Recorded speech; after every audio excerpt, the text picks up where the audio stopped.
For what purposes does the gentleman from New York seek recognition? Mr. Speaker, I ask unanimous consent that all members may have 5 legislative days in which to revise and extend their remarks and insert extraneous material on H.R. 8, the Bipartisan Background Checks Act of 2019. Without objection.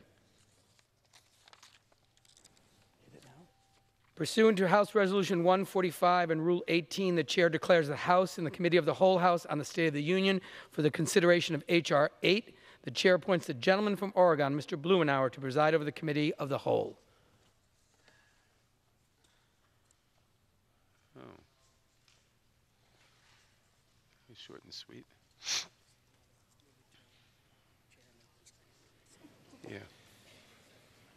The House is in the Committee of the Whole on the State of the Union for consideration of H.R. 8, which the clerk will report by title. A bill to require a background check for every firearm sale. Pursuant to the rule, the bill is considered read the first time. The gentleman from New York, Mr. Nadler, and the gentleman from Georgia, Mr. Collins, will each control 30 minutes. The Chair recognizes the gentleman from New York. Thank you, Mr. Chairman. Mr. Chairman, I yield myself such time as I may consume. The gentleman's recognized.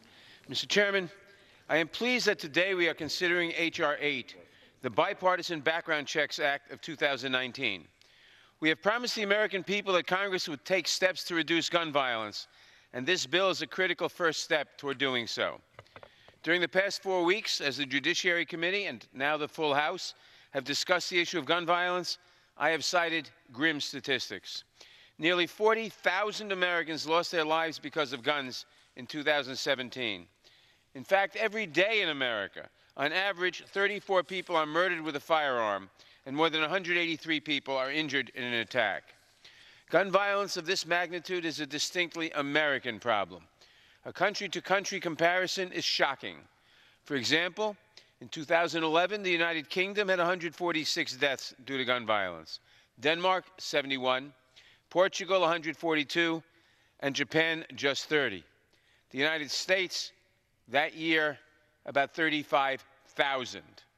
A recent study in the American Journal of Medicine found that compared to 22 other high-income countries, the gun-related murder rate in the United States is 25 times higher. Even when you adjust for population differences, Americans are disproportionately killed by gun violence. Almost 25 years to the day after the Brady Act was first implemented, expanding our current background check requirement to cover virtually all gun transfers is one of the steps we must take to address this crisis. Under current law, only licensed firearms dealers are required to conduct a background check before transferring a gun to another person. This means that gun shows, online sales, and other private sales can completely evade this vital tool for ensuring that guns do not get into the wrong hands. It is time to close this dangerous loophole. This bill would make it illegal for any person who is not a licensed firearm importer, manufacturer, or dealer to transfer a firearm to any other person who is not so licensed without a background check. Individuals seeking to transfer a firearm under this measure would be required to visit a licensed firearms dealer to run the necessary background check before the transfer could be finalized. The bill also provides a number of exceptions to this requirement, including gifts to family members and transfers for hunting, target shooting, and instances of imminent death or great bodily harm. The FBI's internal assessment demonstrated that checks processed through the National Instant Criminal Background Check System, often called NICS, are approximately 99.3% to 99.8% accurate. And in 90% of cases, the background checks are completed within 90 seconds. H.R. 8 will provide an accurate and speedy mechanism to help ensure firearms do not end up in the wrong hands. There is no reason to continue to make it easy for people who are legally prohibited from possessing firearms to acquire them by circumventing the background check process. H.R. 8 would close this dangerous loophole and save many, many lives. That is why I urge my colleagues to vote in favor of this vital legislation today. I reserve the balance of my time. Gentleman reserves. Gentleman from Georgia. Thank you, Mr. Speaker. Today I rise in strong opposition to H.R. 8, the so-called Bipartisan Background Checks Act. This bad legislation that fails to make anyone safer in any regard. I've been listening here and sitting on the floor for just the last few minutes and listening to those who came up and were happy about this bill coming forward today, and they mentioned many acts of mass violence and situations that have happened. The sad part about it is they claim this is the answer and the first step. Their actuality is it's at best a sidestep and may actually be a step backwards and will not do what is being claimed to do.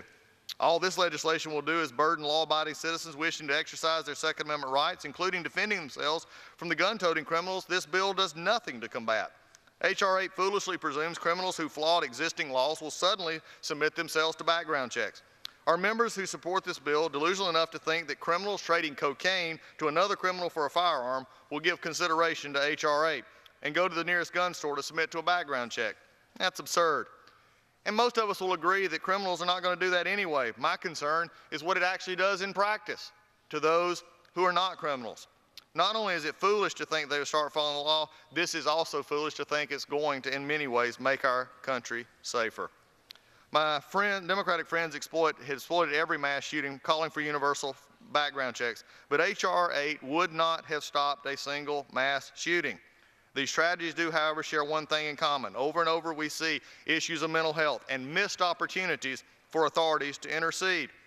Let me just say, Mr. Speaker, I share the concern, and I'm going to share in just a moment actual real things that actually could make a difference in helping to stem the tide of mass violence in our country. But doing this, we have to understand that this bill does not do that, and what may make you feel good may not heal you, and that has to be understood. Look at the recent workplace shooting in Illinois where the gunman murdered 5 people. That could have been prevented, but not by H.R. 8. All law enforcement had to do was enforce existing law. The gunman was prohibited from possessing firearms. In January 2014, he was issued an Illinois firearms owner's identification card. That March, he applied to buy a handgun from a gun dealer. 5 days later, he took possession of the gun, having inexplicably passed a background check. That month, he applied for a concealed carry permit. During a background check for the permit, his felony conviction was flagged. Illinois police revoked his firearm card and sent him a letter telling him to relinquish the firearm. Not surprisingly, the felon did not comply. Had authorities seized the firearm between March 2014 and February 2019, they could have saved 5 lives. Aurora, Illinois is not the only in missed opportunities to prevent tragedy. We know about missed opportunities in Parkland, Aurora, Colorado, Southern Springs, Virginia Tech, and others. The common problem here, Mr. Speaker, is clear. It's not a lack of background checks. With H.R. 8, Democrats refuse to acknowledge the human factors leading to these events, but Republicans have a bill to help law enforcement coordinate responses to mental health concerns and other mass violent threat information. You know what else H.R. 8 doesn't address? The primary ways criminals acquire firearms. Last month, DOJ revealed nearly half of criminals obtain firearms via theft or black market. The survey also revealed that a mere 0.8% of criminals purchase their firearms at gun shows. So if this bill won't prevent mass shootings and address violent crime, what will it do? It will keep law-abiding citizens from protecting themselves. Under this bill, Mr. Speaker, a battered woman with a protection order against her abuser who borrows a firearm for self-defense would be a criminal. It would criminalize the selling of a firearm without a background check to someone with a valid permit allowing them to possess, acquire, or carry a firearm. If that person walked into a gun store, they could present that permit and not undergo a NICS check.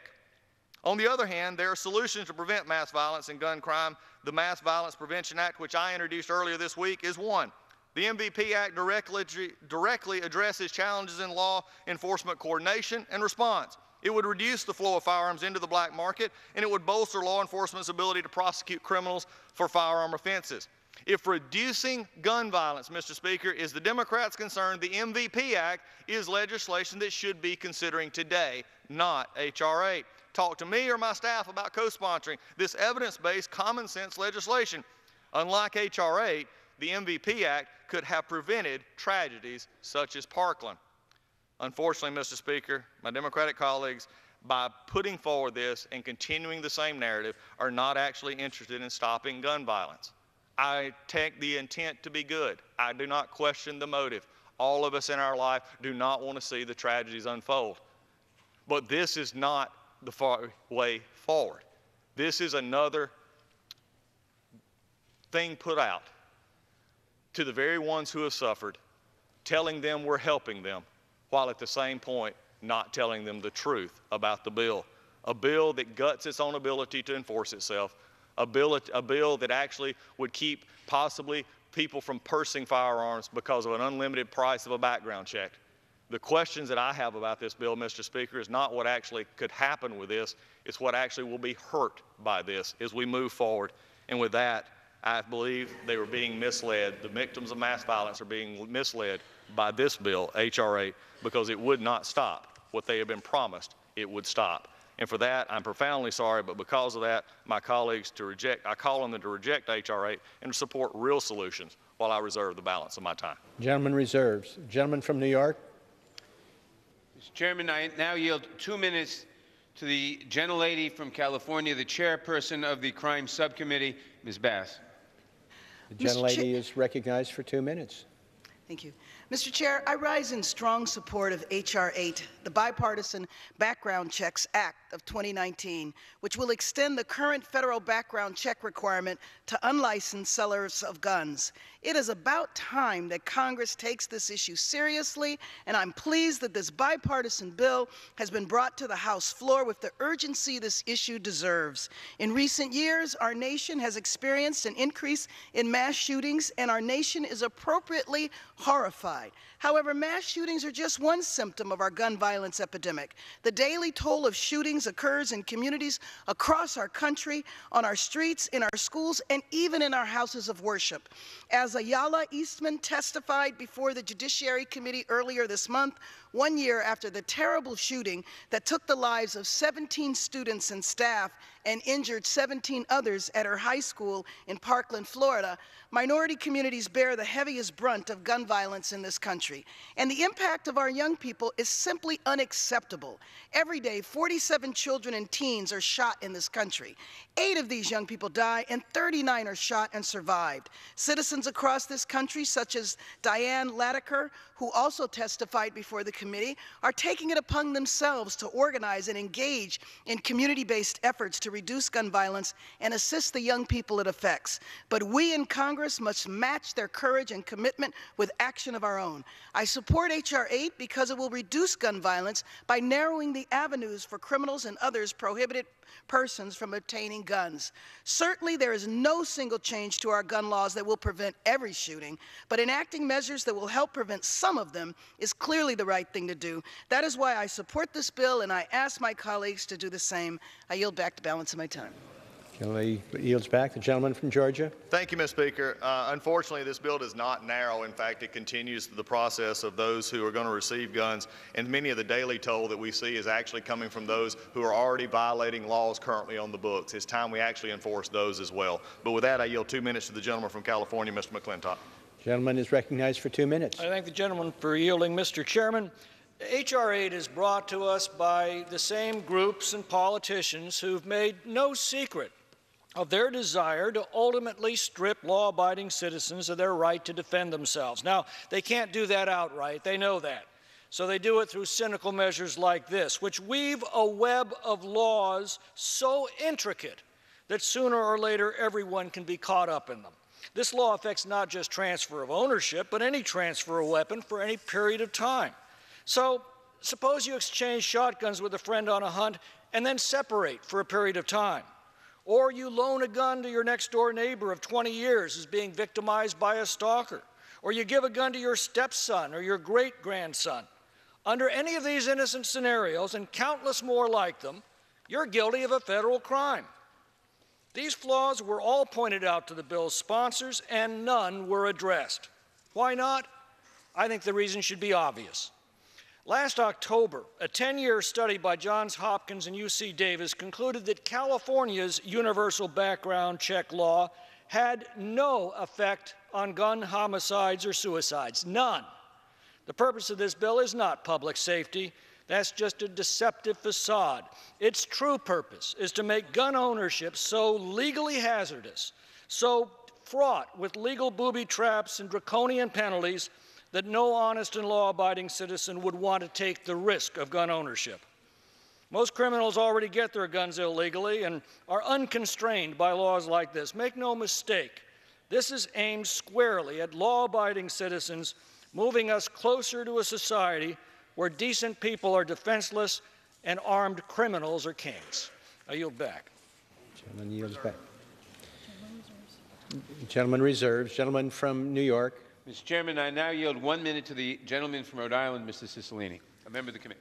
Gentleman is recognized for 1 minute. Mr. Speaker, we have a gun violence epidemic in this country, and for 8 years, we've marked it with moments of silence and doing nothing, saying nothing and doing nothing, but today that changes with passage of H.R. 8 for universal background checks. We know universal background checks work because since the passage of the Brady Bill, 3.5 million illegal gun sales were prevented. But of course, there's a huge loophole. Millions and millions of gun sales happen without a background check at all. In fact, 1 in 5, 22% of guns are sold with no background check. That means criminals, domestic abusers, people prohibited due to mental illness can get a gun. This bill changes that. We also know that states that have enhanced background checks have lower rates of gun homicides, gun suicide rates, and gun trafficking. This is a common sense bill to protect the American people from the scourge of gun violence. Finally, after 8 years of pleading with our Republican colleagues to do something about gun violence in this country, to take up a bill, we had a sit-in to try to force a vote. Finally today, we're taking our first step to reduce gun violence in this country by passing H.R. 8. Finally, we will see members of Congress standing up to the power of the gun lobby and doing what's right for the American people. I urge my colleagues to vote yes. And with that, I yield back. Gentleman's time has expired. Gentleman from New York reserves. Gentleman from Georgia. Thank you, Mr. Speaker. And I would remind the Speaker that we did pass Fix NICS last year. We did take into account those. Those things have been done. We just simply are not moving a bill that we don't feel works, and we have actually offered an alternative. With that, I yield 2 minutes to the gentleman from Arizona, Mr. Biggs. I'm grateful, Mr. Chairman, that the gentleman would yield. And, Mr. Chairman, I'll tell you that H.R. 8 will do little more than further burden law-abiding gun owners. Without an unconstitutional federal gun registry, this bill is impossible to enforce. There is no gun show loophole. Federal law is the same regardless of where a firearm sale takes place. Federal law requires all firearms dealers to be licensed and to initiate a background check before transferring a firearm to a non-dealer, regardless of where that transfer takes place. As for non-dealers, federal law prohibits transferring a firearm to anyone known or believed to be prohibited from possessing firearms. That's already the law. According to DOJ, less than 1% of criminals in state prison for firearm crimes get their firearms from dealers or non-dealers at gun shows. According to ATF, 6% of federal armed career criminals got their firearms from dealers or non-dealers at gun shows. Only 6%. Online sales loophole. There is no online sales loophole. The federal law is the same regardless of how people communicate about selling or buying a firearm. Federal law prohibits anyone, licensed firearm dealer or not, from shipping a firearm to a person who lives in another state, unless the receiver is also a dealer. Dealers must document all firearms they receive. H.R. 8 also fails to include many of the realistic exceptions to the new background check requirements for private transfers, such as transfers between law enforcement officers outside of their duties, transfer to concealed carry permit holders, transfers to museums or licensed collectors, transfers to active duty military, and many more. H.R. 8 includes an exception to the background check transfer if the transfer is necessary to prevent imminent death or great bodily harm. But that transfer is only allowed for the length of time that it's necessary to prevent imminent death or great bodily harm, but it doesn't even define those terms. What about a false alarm? Does it extend to domestic violence fears if the person is not getting attacked immediately? Gun rights groups have argued that without a definition, this provision would only provide protection in instances where it is likely too late for the victim to make it out safely. Finally, H.R. 8 would not have prevented any of the recent high-profile shootings. In those cases, the shooter either passed a federal background check or stole the firearms they used. My time has expired. Thank you. Gentleman from Georgia reserves. A gentleman from New York. Mr. Chairman, I now yield 2 minutes to the distinguished gentleman from California, the chief author of this legislation and the chairman of the Gun Violence Prevention Task Force, Mr. Thompson. Gentleman is recognized for 2 minutes. Thank the gentleman for yielding. Speaker, I rise in strong support of my bill, H.R. 8, the Bipartisan Background Check Act of 2019. First, I'd like to thank Speaker Pelosi and Chairman Nadler for their support. Gun violence is a true national emergency, and I'm glad that we're moving so early in this Congress to address this crisis. I'd also like to thank my colleagues on the other side of the aisle who recognize the importance of passing this legislation. Representatives King, Fitzpatrick, Mass, Upton, and Smith, who stand with over 90% of Americans who support universal background checks. This bill will require a background check on all firearm sales and most transfers. Mr. Speaker, I'm a lifelong gun owner. I'm a hunter. I support the Second Amendment. If this bill did anything to erode the rights of lawful gun owners, I wouldn't support it, and it wouldn't have my name on it. Background checks work. Every day, they stop 170 felons and 50 domestic abusers from getting a gun from a licensed dealer. But in some states, those same people can go into a gun show or go online and buy a gun without a background check.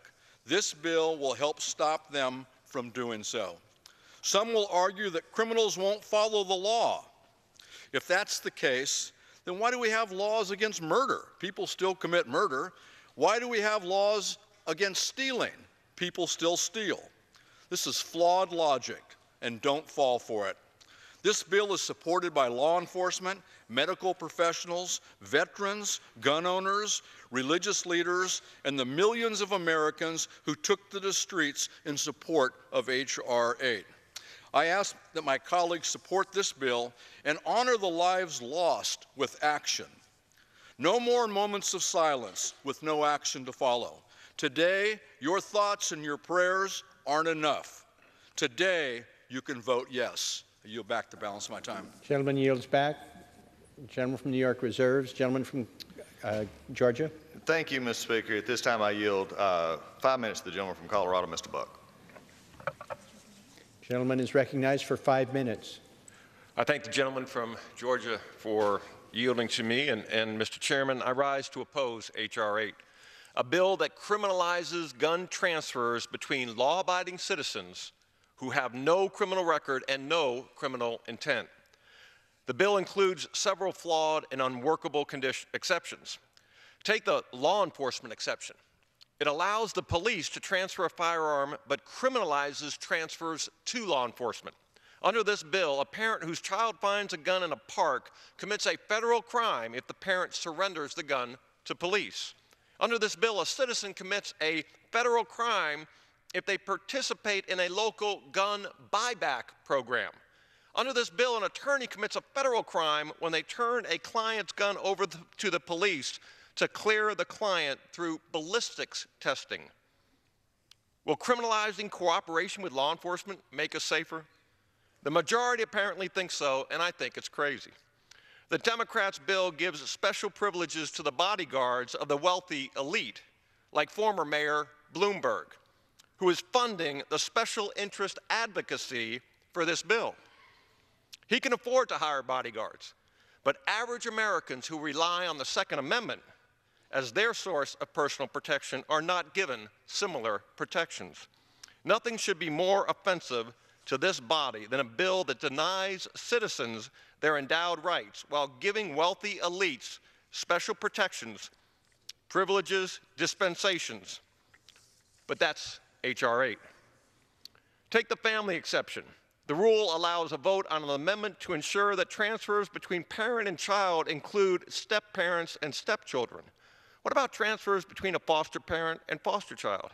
This bill says foster relationships are not worthy of the same respect and equal treatment. Every member of this body should be ashamed to vote for this bill that reflects such terrible policy and discrimination. Take the Good Samaritan exception, allowing transfers where a threat of death or harm is imminent. Imminent means death is menacingly near, a standard so strict that it's frankly too late to transfer a gun once it's obvious a gun is needed for protection.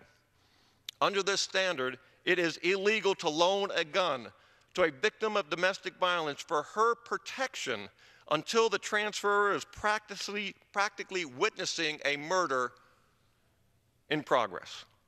This standard would also prevent a gun owner who has intermittent suicidal thoughts a known side effect of certain prescription medications, from legally transferring a gun, his own gun, to a friend for safekeeping. Because this bill criminalizes transfers between law-abiding Americans while doing nothing to curb criminals' access to guns, this bill provides the American public with a false sense of security. Because this bill includes unworkable exceptions that will mislead people into when it is not, this bill provides law-abiding gun owners with a false sense of immunity. Mr. Chairman, I urge a no vote on this totally and completely unconstitutional legislation that will deprive people of their constitutional rights to keep and bear arms. And I yield back. Gentleman yields back. Gentleman from Georgia reserves. Gentleman from New York. Mr. Speaker, I now yield 2.5 minutes to the gentlelady from Georgia, Ms. McBath. A member of the committee, Ms. McBath. Gentlelady is recognized for 2.5 minutes. Thank you, Chairman Nadler, and thank you, Mr. Speaker. Today marks a very pivotal moment in our fight to prevent gun violence and to ensure the safety of every community across our nation. Thank you to the more than 230 of our colleagues who have co-sponsored H.R. 8, the Bipartisan Background Checks Act of 2019. Thank you to you, Mr. Chairman Nadler, Speaker Pelosi, and Congressman Thompson and Congressman King. Thank you so much for making gun violence prevention a priority in this Congress. I am so proud to be an original co-sponsor of this historic legislation. As many of you may know, gun violence is an issue that is deeply personal for me. Gun violence prevention and a desire to make meaningful change is the very reason I am here today, in this legislative body, speaking to every one of you. In 2012, my son Jordan Davis was shot and killed by a man who opened fire on a car of unarmed teenagers at a gas station in Jacksonville, Florida, and my son was only 17 years of age. Jordan would have turned 24 this month. After my son's death, I dedicated my entire life to advocating for common sense gun safety solutions. But it was the shooting at Marjory Stoneman Douglas High School in Parkland, Florida last year that finally motivated me to join this legislative body. The overwhelming bipartisan support for universal background checks symbolizes the power of advocacy and the incredible power of the survivors, family members, and students who have shared their stories as they advocate for common sense gun safety solutions and demand that we act to address gun violence. Today, we are truly taking this action. H.R. 8 will ensure that mothers and fathers have one less reason to worry. It will give students one less thing to fear when they walk into a school. Most importantly, it will make our communities and our nation a safer place to live, and every human being in America deserves such. I urge my colleagues to vote yes on H.R. 8, the Bipartisan Background Checks Act of 2019. It is time, and I yield back my time. Thank you. Gentlelady yields back. The gentleman from New York reserves. Gentleman from Georgia. Thank you, Mr. Speaker. I yield 2.5 minutes to the gentleman from Florida, Mr. Stubbe. Gentleman's recognized 2.5 minutes. Thank you, Mr. Speaker. Today I rise in opposition to H.R. 8. This legislation claims to be a solution to gun violence, yet does nothing to actually solve the real problems that contribute to this crisis. As it stands now, this legislation does nothing to make our schools, churches, or communities safer. In fact, it only infringes on the constitutionally guaranteed Second Amendment rights of law-abiding citizens, something I cannot support. This bill will criminalize the private transfer of firearms and will make exercising basic constitutional rights impossibly expensive for millions of law-abiding Americans. Not to mention, it is essentially unenforceable without a national gun registry. But let's be honest, that's where my colleagues on the other side of the aisle want to end up, registering firearms so they can systematically take them away. We must stop our nation from falling down this slippery slope. I think we can all agree that something needs to be done to stop the illegal ownership and misuse of firearms, but H.R. 8 is not the answer. This legislation would have done nothing to prevent many of the prominent tragedies that occurred in my home state of Florida. The shooter at Stoneman Douglas High School in Parkland passed a background check. The shooter at Pulse nightclub in Orlando passed a background check. And just weeks ago, a man who murdered 5 women in my district passed a background check. H.R. 8 would have done nothing to stop these violence acts, just like the previous attempts to require universal background checks have done nothing to prevent actual crimes. If Democrats were serious about gun violence, they would have voted for my amendment. I filed an amendment in committee that would have required law enforcement to be notified upon the attempt of someone to purchase a firearm and failed a background check. Law enforcement would have been notified. But instead of supporting policies that curtail legal possession of firearms, the Democrats on both the Judiciary and Rules Committee rejected my proposal. How is that unreasonable?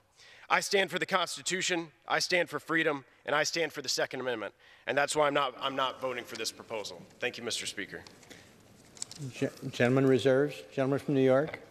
Mr. Speaker, I will point out that the bill says nothing in this act shall be construed to authorize the establishment, directly or indirectly, of a national firearms registry. I now yield 1 minute to the distinguished Speaker of the House, gentlelady from California. For a minute. Thank you, Mr. Speaker. I thank the gentleman for yielding. I thank him for his leadership as chair of the Judiciary Committee for bringing us to this place promptly, a historic day in the Congress of the United States. I thank you, Mr. Chairman. I thank our distinguished colleague from California, Mr. Mike Thompson, for his relentless, persistent leadership to make America safer by bringing forth common sense background check legislation. He is a gun owner, a veteran. He's been on both sides of the gun. He is a hunter. He is an advocate for the Second Amendment. And as he said, if this had anything to diminish that, he would not have his name on it. I rise in support of this strong bipartisan bill, Mr. Thompson, and join you in commending Mr. King of New York for making this initiative bipartisan from the start in the previous Congress and now. And it is a long overdue common sense action to end the epidemic of gun violence in America. Let us salute, again, the persistent leadership of so many in this body. And again, Mr. Thompson, as chair of the Gun Violence Prevention Task Force, you worked in a bipartisan way to protect our communities, and we're grateful to you for that. But you know, we can do all the inside maneuvering that we want, and that is really important and essential. But without the outside mobilization, we cannot enjoy the success of saving lives and making progress. So I want to thank the courageous advocates who are here today in the gallery, some including March for Our Lives and Moms Demand Action, and so many more. They have made a complete difference. As President Lincoln says, public sentiment is everything. With it, you can accomplish almost anything. Without it, almost nothing. And thank you for building public sentiment to a point where now about 90% of the American people support common sense background checks legislation, including many members, courageously, of the National Rifle Association. This bill is proudly, as said, bipartisan because gun violence prevention should not be a Democratic or Republican issue. Gun violence does not discriminate by party or politics. It reaches into all of our communities, into our schools, our places of worship, our workplaces, and our streets, and it will require all of our courage to defeat it. I wanted last night we were at an occasion to mark the 25th anniversary of the Brady Bill. Many of us, some of us were in Congress at the time. Many of us, here then or not, admired the work, the courageous work of Sarah and Jim Brady to make the country a safer place by reducing gun violence. 25 years ago, we enacted the Brady background check system, which has denied more than 3 million sales to potentially dangerous individuals. Yet, the Brady bill does not stop people from purchasing guns from unlicensed sellers without a background check at gun shows and online. We must pass H.R. 8 to close this dangerous loophole and keep our communities safe from gun violence. That's what we are intending to do today. George Bernard Shaw said it is the mark of a truly intelligent person to be moved by statistics. And here are the facts. Nearly 40,000 lives are cut short every year from gun violence. An average of 47 children and teenagers are killed by guns every single day. As I said, it's all about the children, the children, the children. We read about the tragic mass murders that have happened in our country, but we also have, and they stir us to action, hopefully. Here it's been, they stir us to a moment of silence, and now, finally, to action. But it is, it's the every day, 47 children and teenagers killed by guns. And again, another figure, harkening back to 90% of the American people want common sense, universal background checks. The statistics spell out the story, but it is the human personal stories that change minds. How moving it was to hear our colleague, Congresswoman McBath, with her generosity of spirit, tell her personal story of losing her son, Jordan. Can't even imagine carrying that burden, but turning her grief and her tragedy into action and courage to run for Congress, to stand on this floor and share her personal story with us. That takes real courage. Let's hope that we all have the courage to save children's lives, everyone's lives in our country, whose deaths can be avoided.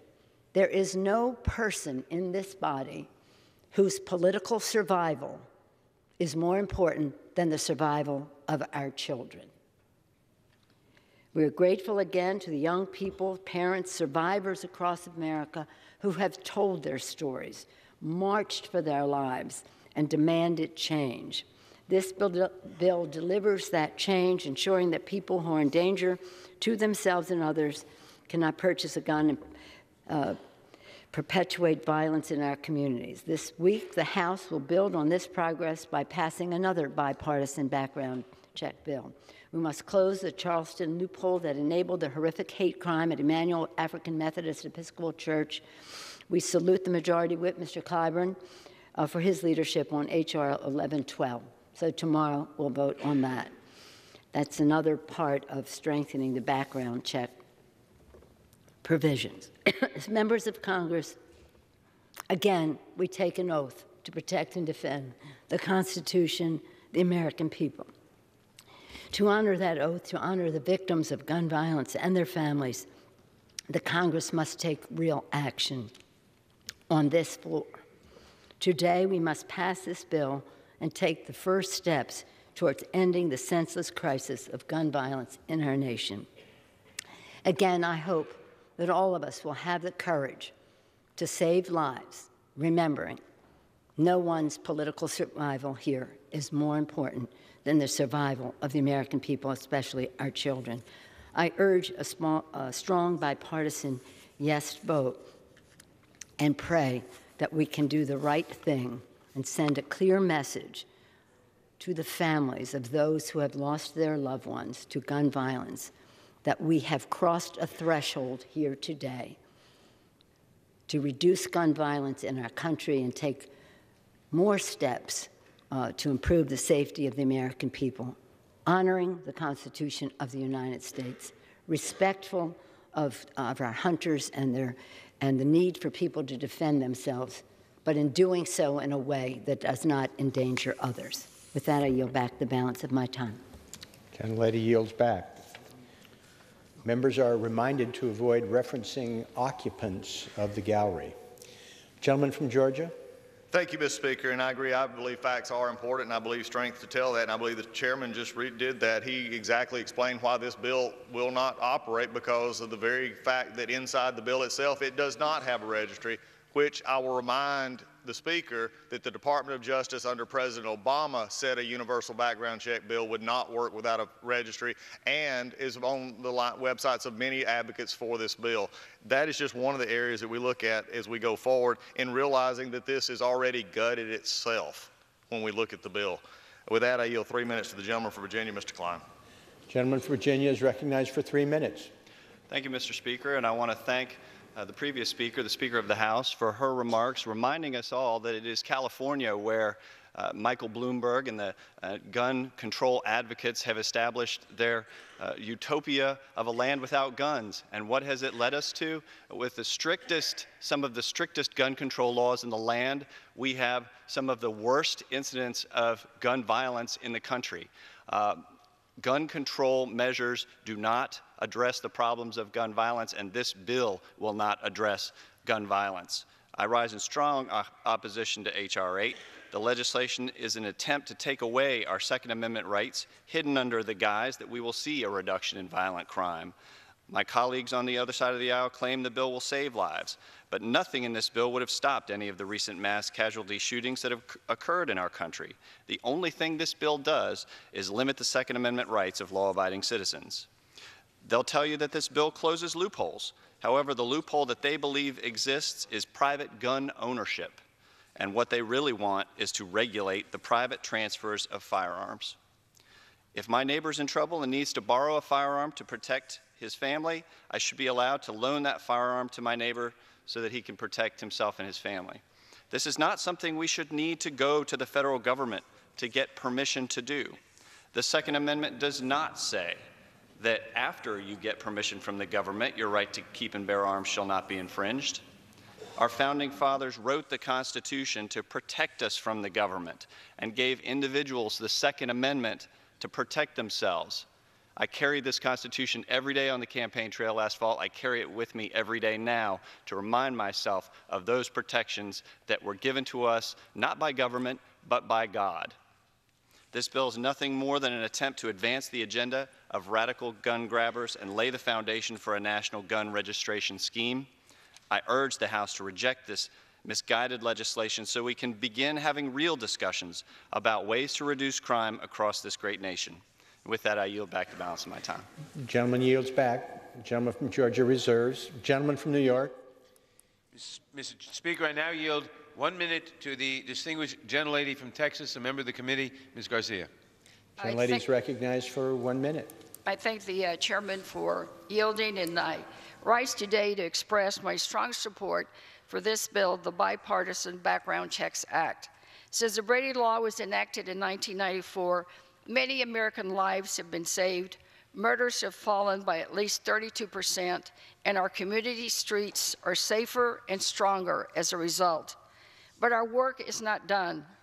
In Houston alone, we see an average of 550 acts of gun violence per year.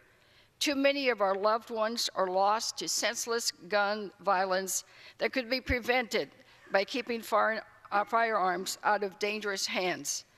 We know expanded background checks work. States requiring background checks on all handgun sales see half as many mass shootings as states without the expanded requirements.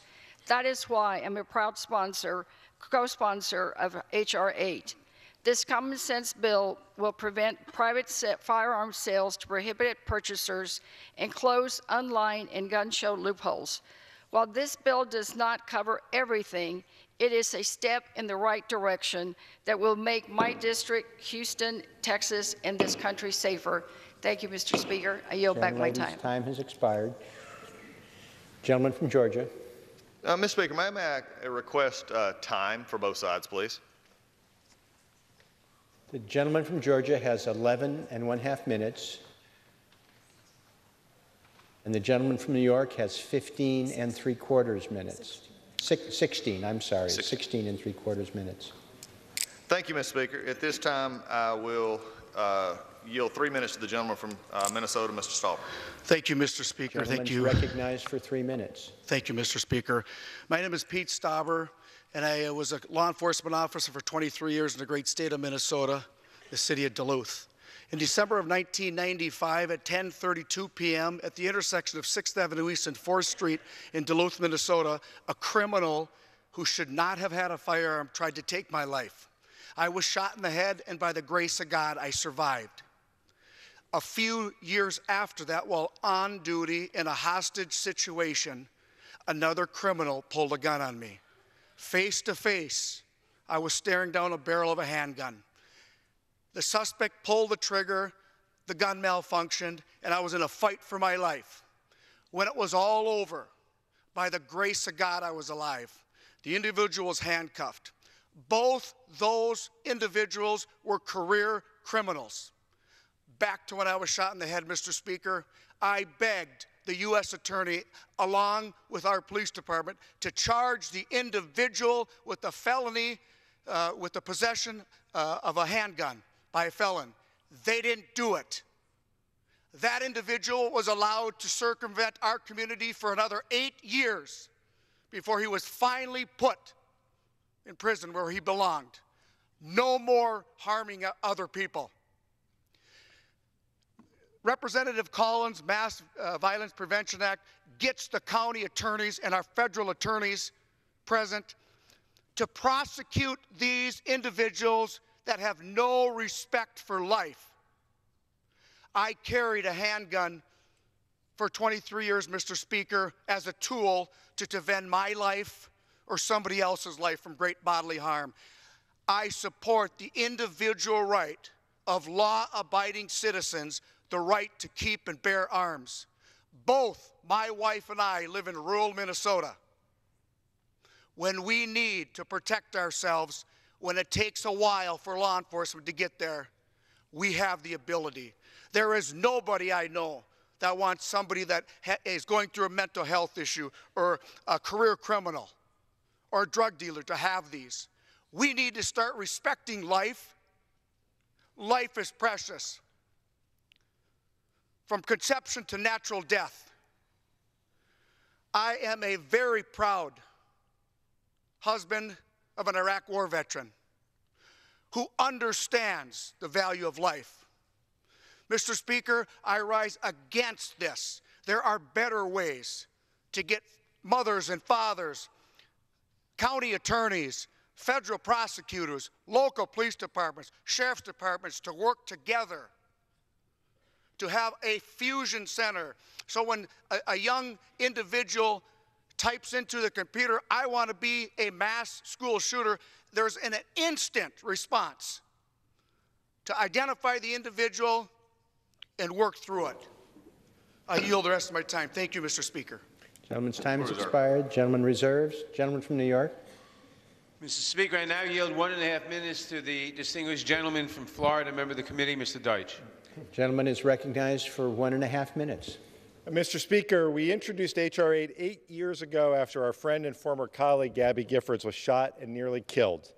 When she was by our side to introduce the bill, she said, "Speaking is still difficult for me, but I don't think I can make myself more clear. Congress must act to make our country safer from gun violence. Now is that time. We've waited too long to close loopholes that let people easily avoid background checks through private sales. I've cried with too many survivors and attended too many funerals. I've marched with too many student activists, and I have bowed my head through too many moments of silence. We know strong gun laws work. In the 25 years since the Brady Law took effect, background checks have stopped more than 3 million gun sales and have saved countless lives. It's time to expand the Brady Law. It's time to close the dangerous loopholes. It's past time for Congress to take action to save lives from gun violence. Mr. Speaker, this is not a moment of silence. This is not a sit-in. This is action by the United States House of Representatives on behalf of everyone who has pleaded for that action after San Bernardino and after Sutherland Springs and after Fort Hood and after Virginia Tech and after Columbine and Sandy Hook and Las Vegas and Pulse and everyday gun violence in our communities, and yes, after Parkland. Let's represent the 95% of the American people who want us to take this action to help save lives. Let's pass H.R. 8. I yield back the balance of my time. Gentleman yields back. Gentleman from Georgia. Thank you, Mr. Speaker. And before I yield to the gentleman, it has been quoted here, especially that 95% people want universal background checks, and that everything has statistics and poll. But when actually put to the voters of Maine, the voters of Maine actually rejected it. And I understand where they're coming from on that. With that, I yield 2 minutes to the gentleman from Nebraska, Mr. Smith. Gentleman is recognized for 2 minutes. Mr. Speaker, I rise today to defend the Second Amendment rights of law-abiding Nebraskans. In Nebraska, the need for firearms is the same today as it was even when the Second Amendment was enacted, before we were even a territory of the United States. Rural Nebraskans depend on their firearms for self-defense and for protecting their livestock. They also know how to handle firearms, to store them securely, to handle them appropriately, and perhaps to even let neighbors who are able to use them safely borrow them to meet their needs. I have serious concerns. The bills we are considering today and tomorrow are going to criminalize this behavior for Nebraskans who have done this for generations and won't even know they're breaking the law. Should a rancher who lends a rifle to a neighbor to address threats from predatory animals face a year in prison and a $100,000 fine? No. Should a legally carrying farmer who is injured at work be subject to arrest for handing his firearm off before being taken to the hospital? No. These are exactly the situations this bill would create while doing little to address the real problems underlying crime in our society. This is a bad bill, and I urge its swift rejection. I yield back. Gentleman yields back. Gentleman reserves. Gentleman from New York. Mr. Speaker, I now yield 2 minutes to the gentlelady from Texas, Ms. Jackson Lee. Gentlelady from Texas is recognized for 2 minutes.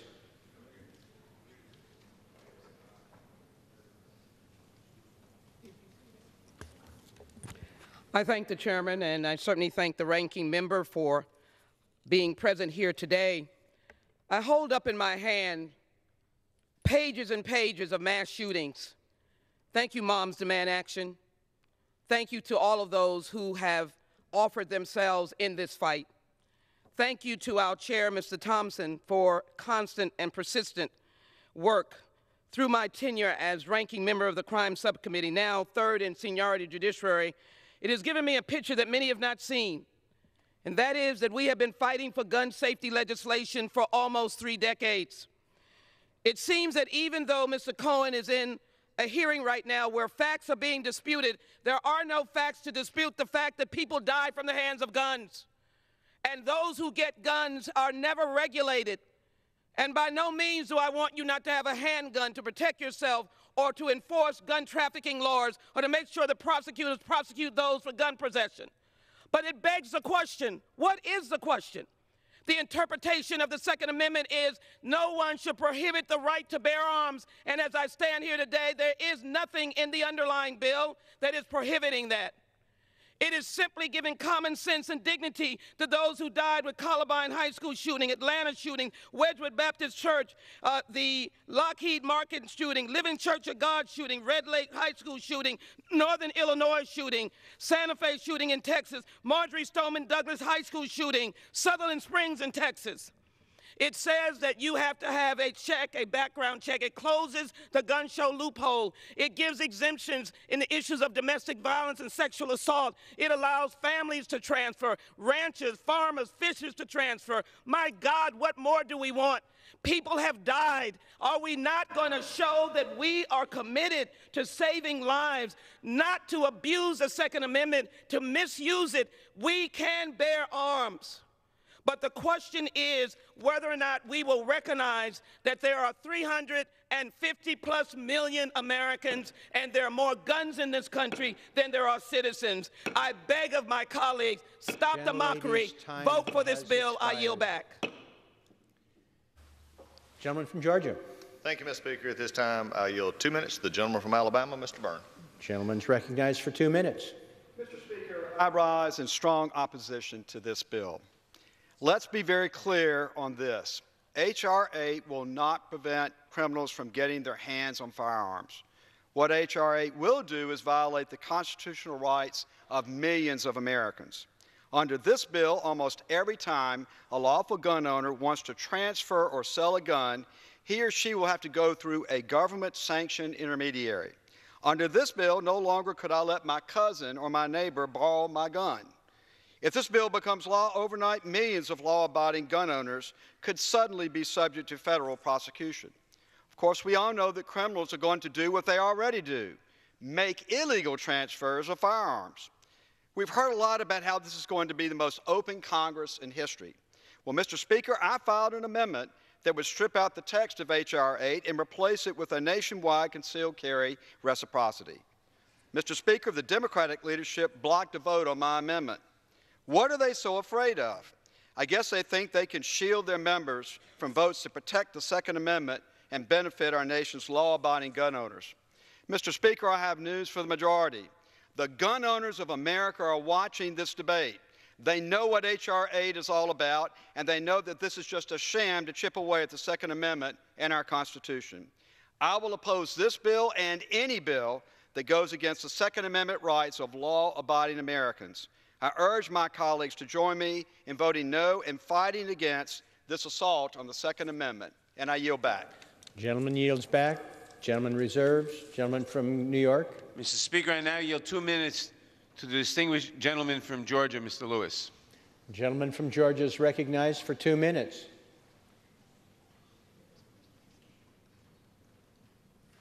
Mr. Speaker, I want to thank my friend, the chairman, for yielding. Mr. Speaker, I rise in strong support of this bipartisan bill.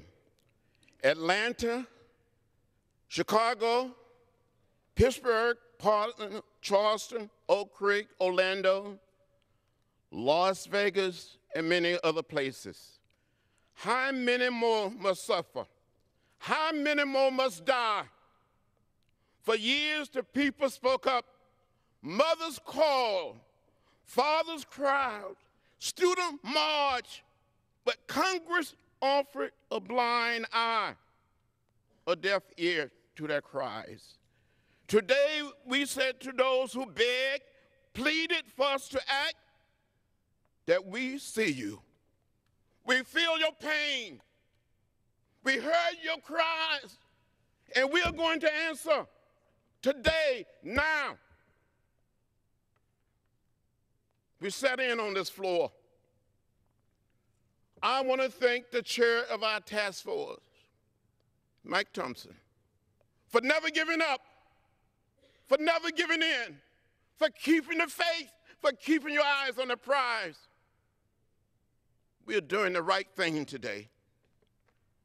We have a mission, we have an obligation, and a mandate to pass this bipartisan bill that must become public law.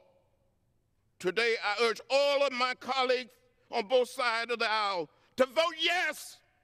It is good. It is the right thing to do to save lives and stop this madness. And with that, Mr. Speaker, I'll yield back my time.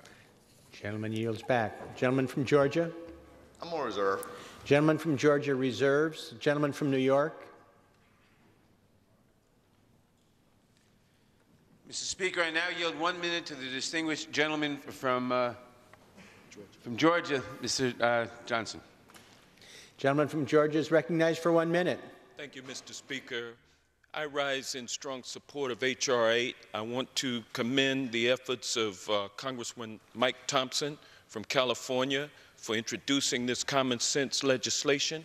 What it simply does is require that all sales of firearms go through a licensed firearms dealer who has to run a background check. Current law mandates that all licensed gun dealers, before transferring a weapon, have to perform a background check. The problem we have in this country is the law also allows unlicensed firearm dealers competing with licensed firearms dealers to sell just as many firearms as a licensed gun dealer, but without doing the background check. That enables criminals and people who should not have weapons to have firearms, and that contributes to the proliferation of weaponry on our street in the hands of those who should not have it. It produces violence, and we're looking to stop the violence with this legislation. And so I ask my colleagues to support it, and I yield back. Gentleman yields back. Gentleman from Georgia reserves. The gentleman from New York. Mr. Speaker, I now yield 1 minute to the gentleman from California, Mr. Swalwell. Gentleman from California is recognized for 1 minute.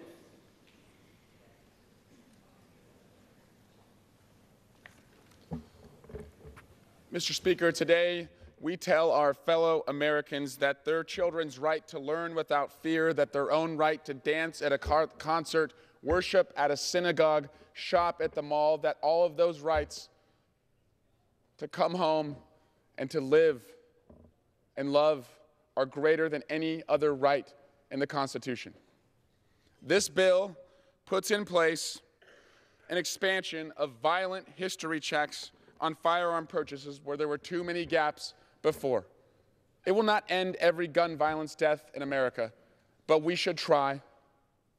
It also will get rid of this argument that in states like California and Illinois, where you have gun violence, you can no longer say, well, they have tough background checks there, it's not working. Well, no, we are only as safe as the lowest common denominator. And if our borders like Nevada and Arizona have low restrictions when it comes to purchasing a firearm, we are only as safe as they are.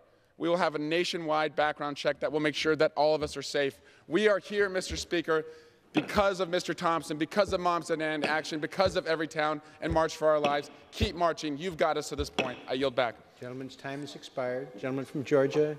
Reserve. Continues to reserve. The gentleman from New York. Mr. Speaker, how much time do I have left, please? Gentleman has 9 1/4 minutes. And the gentleman from Georgia? 5 3/4 minutes. Mr. Speaker, I now yield 1 minute to the distinguished gentleman from Maryland, Mr. Brown. Gentleman is recognized for 1 minute. Mr. Speaker, I rise in support of H.R. 8. This bill is long overdue. For too long, Congress has failed to end the cycle of gun violence and death that too many families are now familiar with. In 2017 alone, 40,000 people died from gun violence. Congress did nothing. Last year, 5 reporters at the Capital Gazette in my district were murdered in cold blood in a mass shooting that took place in their newsroom. Congress did nothing. Gun violence is a crisis in our communities, a real national emergency that will no longer be met with inaction. For the first time since Congress passed the Brady Handgun Violence Prevention Act of 1994, we'll pass a bill in pursuit of our effort to protect our communities and end the scourge of gun violence. The American people overwhelmingly want us to act. And for the people, we will pass universal background checks out of the House as our first piece of comprehensive gun safety reform. Mr. Speaker, today is only the beginning. Time has expired. Continue to reserve. Gentleman from Georgia continues to reserve. The gentleman from New York. Mr. Speaker, I now yield 2 minutes to the distinguished gentlelady from Pennsylvania, member of the committee, Ms. Dean. Gentlelady from Pennsylvania is recognized for 2 minutes. Thank you, Mr. Speaker.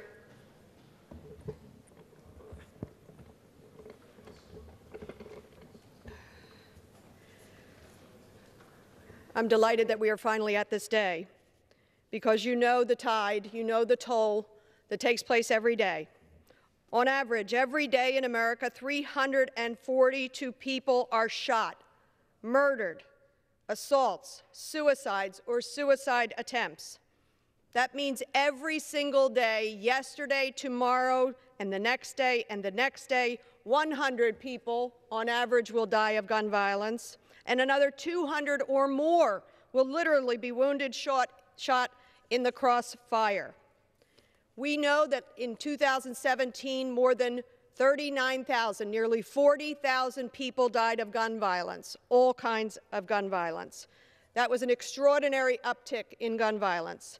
I carry with me today the pictures of Ben Wheeler, whose courageous mother testified before the Pennsylvania House of Representatives in 2014. I carry with me today the son of my dear friend Marge, who died of gun violence by suicide, Ron. And I carry with me, not by picture, but in my heart, the 16-year-old son of my former student at LaSalle University who was shot in random gun violence on the city of Philadelphia. Mr. Speaker, I rise in strong support of H.R. 8. And in conclusion, Mr. Speaker, Mr. Chairman, I long for the day when orange ribbons are obsolete and when orange scarves are a fashion statement, not a statement, a cry for help. Thank you, Mr. Speaker. I yield the remainder. Gentlelady yields back. Gentleman from Georgia continues to reserve. The gentleman from New York. Mr. Speaker, I now yield 1.5 minutes to the distinguished gentlelady from Pennsylvania, also member of the committee, Ms. Scanlon. Gentlelady is recognized for 1.5 minutes. Mr. Speaker, just 2 weeks ago in my district, 6 lives, 6 families were forever changed by gun violence in a 6-day period. 4 people were killed and 2 were injured in 6 different shootings. One person was 28. The other 5 were 16, 17, and 18-year-olds. They were teenagers. My heart goes out to all of those victims' families, but thoughts and prayers are no longer enough. It is long past time that our actions speak louder than our words. No matter which state we're from, with over 40,000 gun violence deaths last year, every state has been severely impacted by gun violence. The public health crisis has been politicized and weaponized as a means to divide us, despite the fact that it's a crisis that should bind us together, and we must come together. Background checks are the foundation of common sense gun policy, and they're supported by the overwhelming majority of Americans. Our current system fails us in 2 ways that the bills we're looking at this week are designed to address. Under current law, a firearms sale can proceed regardless if a background check comes back within a 3-day period, and it doesn't capture all the sales. So this puts an incredible burden on law enforcement, an incredible burden on ATF agents who have to go reclaim guns that are sold despite the owner of the gun not being able to pass the background check. So for too long, those in a position to act have failed to do so, but that ends now. I strongly support the common sense gun legislation in H.R. 8 and H.R. 1112. Thank you. Gentlelady's time has expired. Gentleman from Georgia. Thank you, Mr. Speaker. I agree with the sentiment that we need to actually fashion something that will work. Unfortunately, this, for many reasons we've already stated, will not. And with that, I reserve. Gentleman reserves. Gentleman from New York. Mr. Speaker, I now yield 1 minute to the distinguished Majority Leader, Mr. Hoyer. Gentleman is recognized for 1 minute.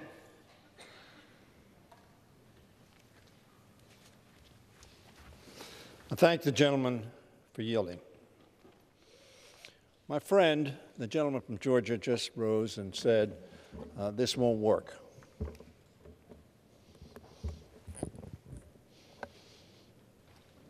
We have risen on this floor time after time after time after time and had a moment of silence,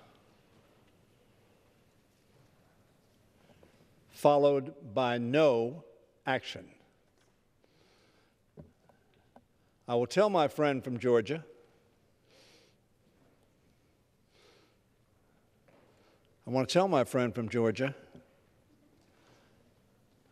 as I said, time after time, we've had a moment of silence.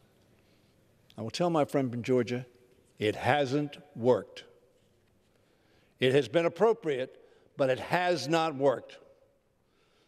Can we guarantee that this will work to make every person safe? It cannot. It will not. But I rise in strong support of doing something. And in this case, doing something that 90% of America supports. Mr. Chairman, this House is finally going to do its job and take action, not just a moment of silence, but action to address the epidemic of gun violence in our country. After the tragedies at Sandy Hook, Orlando, Las Vegas, Charleston, Tree of Life Synagogue, Great Mills High School in my district, the House, under the previous leadership, did nothing. It didn't work. After the shooting just down the street at the Washington Navy Yard, the Republican-controlled House did nothing. 3 of the victims of that attack were constituents of mine living in Southern Maryland. Dr. Wendy Edmonds and Wanda Wallace are in the gallery, Mr. Chairman, sisters of Sylvia Frazier, a Navy Yard shooting victim. Montana Geimer, daughter of Wendy Winters, a writer for the Capital Gazette, of which my colleague, Mr. Brown, just spoke. and Mackenzie Bohe, a high school student that organized March for Our Lives rally in Anne Arundel County. They're here with us today, not to have a moment of silence, but to have a moment of action. Many of our districts have been painfully affected by gun violence. In St. Mary's County, Maryland, as I told you, a student was killed by a shooter at Great Mills High School. And a courageous school resource officer there saved countless other lives. In Annapolis, 5 staff of the Capital Gazette were gunned down in their newsroom. For years, the American people have demanded action to address gun violence. After the Parkland shooting, just over a year ago, students marched in cities from coast to coast to demand that Congress protect them in the classroom, in the streets, in houses of worship, and in all public gathering places. I, as I'm sure many of you have had the opportunity to meet with many of the students who participated in the March for Our Lives and heard the determination in their voices as they spoke about working to achieve a future where students would no longer have to practice active shooter drills in their schools. I found their courage and persistence deeply inspiring. Now, with a change in the majority control, we are bringing to the floor legislation supported by, as I said, 9 out of 10 Americans, including a majority of responsible gun owners, to expand criminal background checks, to make sure that those who have a criminal past, a past of violence, domestic or otherwise, a mental health problem, on the no-fly list because they're perceived as possibly terrorists, that they won't be able to buy a gun. Does that mean they won't get a gun? It does not. I understand that. But as I told my friend from Georgia, the moments of silence have not worked. They were appropriate, understand, but they didn't work. We will also be voting this week on legislation offered by our whip, Mr. Clyburn, to close the loophole that contributed to the horrific mass shooting at Mother Emanuel AME Church in Charleston in 2015. Mr. Chairman, I urge the Senate to follow the House and pass the legislation we advance, and I call on the President to sign it without delay. Mr. Chairman, ladies and gentlemen of this House, let us not have a moment of silence for this legislation. Do not let it die. Do not let the hope that it provides die. Do not let us stand by one more time and to lament a death of a constituent, a friend, a neighbor, a fellow citizen who dies at the hand of a gun purchased illegally or by someone who should not have a gun. This is not about taking away guns. It's about preventing guns getting in hands of people who do bad things. And we can predict that they are a danger to others. Let us not have a moment of silence for this bill. Let us pass it. Let the Senate pass it. Let the President sign it. Let's make an effort, at least, to stop the carnage. And I yield back the balance of my time. Gentleman yields back. Gentleman from Georgia. Thank you, Mr. Speaker. I appreciate it, and I appreciate the words of the Majority Leader. However, I will say that in the previous Congress, this Congress did pass Fix NICS. It also passed the Stop School Violence Act, and I'm sure for other reasons is probably why the Majority Leader voted against those bills in which they were included. I do agree with him. The moment of silence may not have stopped, but it did call upon a higher power to realize that we are fragile human beings involved in tragedies. I will also remind the folks, and Mr. Speaker yourself, that this bill will also not do what has many times been promoted for it to do, because any of these mass violence episodes would not have affected by this bill. With that, I yield 3 minutes to the gentleman from Louisiana, Mr. Scalise. Gentleman is recognized for 3 minutes. Thank you, Mr. Chairman. And I rise in strong opposition to these gun control bills that are being brought forward. You know, and they're brought forward under the guise of background checks. Well, let's look at what these bills would actually do. You know, we had identified many number of problems with this bill that we were trying to improve. And every one of those was shut out by the Democrat majority, who wanted to try to stifle the opposing side's debate because they think just saying background checks makes this a good bill. Well, let's talk about what this bill will do to make criminals, felons, out of law-abiding citizens. If you loan your gun to a friend under this bill, maybe they're thinking of buying a similar gun to protect themselves, and they want to go to the shooting range to see if this gun is the right kind of gun to protect themselves, which they have a right to do under the Second Amendment of this Constitution. Loaning your gun to that friend in that act would make you a felon, subject to a year in jail, subject to a $100,000 fine, Mr. Chairman. We tried to fix that. They shut that amendment out. In this bill, if you loan your gun to a friend, and maybe she's been a victim of domestic violence, and one of my colleagues who's here in opposition to this bill is one of those victims of domestic violence, she had an amendment to fix this bill, to say if she's got a temporary restraining order against her boyfriend who's been beating her, and she's afraid he's going to come back tonight. Under one of the bills, if she goes to buy a gun tonight and the fix-nix system isn't working, she might have to wait 20 business days to get that gun.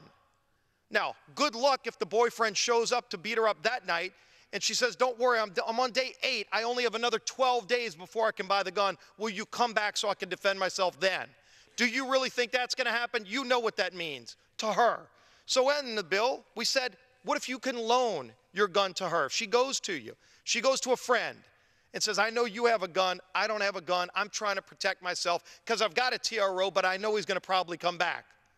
Under this bill, you will be a felon, a year in jail, $100,000 fine. We tried to fix that too, Mr. Chairman, and they shut that amendment out.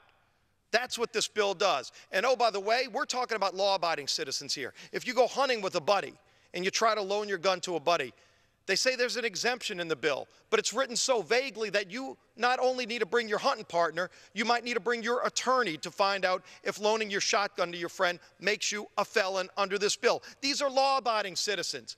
These are people who use guns to defend themselves, which is the basis of the Second Amendment. Our founding fathers believed every American has a right to defend themselves because every day on average in this country, guns are used by good people to defend themselves against bad people. And it's going to make it harder for them to get access to these guns to defend themselves. And so again, we tried to fix some of these problems. But let me tell you about another problem we tried to identify and fix. If you loan your gun, you will be a felon. 30 more seconds. 30 seconds. So they've Yield the already... gentleman 30 seconds. 30 seconds. Gentleman's recognized for an additional 30 seconds. Thank you, Mr. Speaker. So now we've identified areas where law-abiding citizens can become felons. We tried to fix it. They wanted that to stay in place.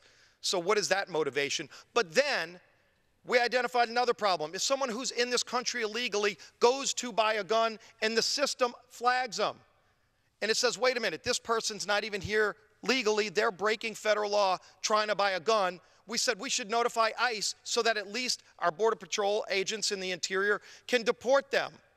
They blocked that amendment. So now a law-abiding citizen can become a felon under their bill, but someone who's here illegally trying to buy a gun in violation of law can't be turned over to authorities. This is a bad gun control bill. We ought to reject it, and I yield back the balance of my time. Gentleman yields back. Gentleman from New York.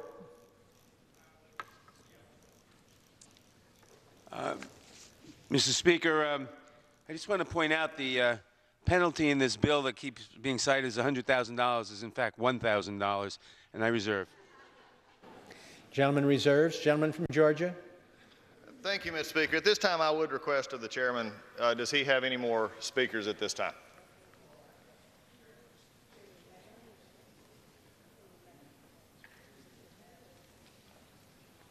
Yes, one more. Have one more? All right, I'll reserve.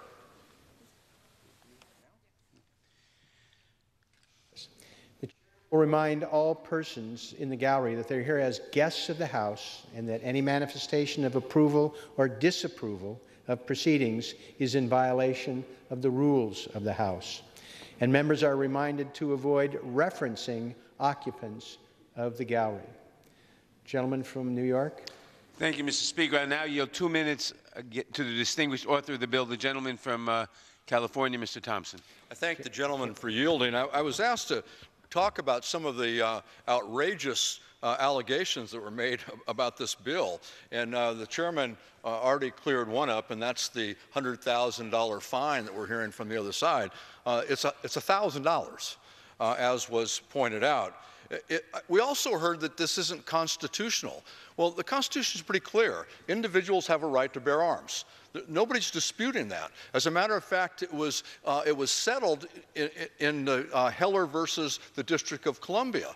But also in that opinion was Justice Scalia's remarks that stated that government also has a responsibility and a right to regulate firearms. That's all we're doing. We're saying that people who are felons, domestic abusers, dangerously mentally ill, a danger to themselves or others, shouldn't be able to have guns. I don't think anybody can dispute that. And how do you find out if you don't do a background check?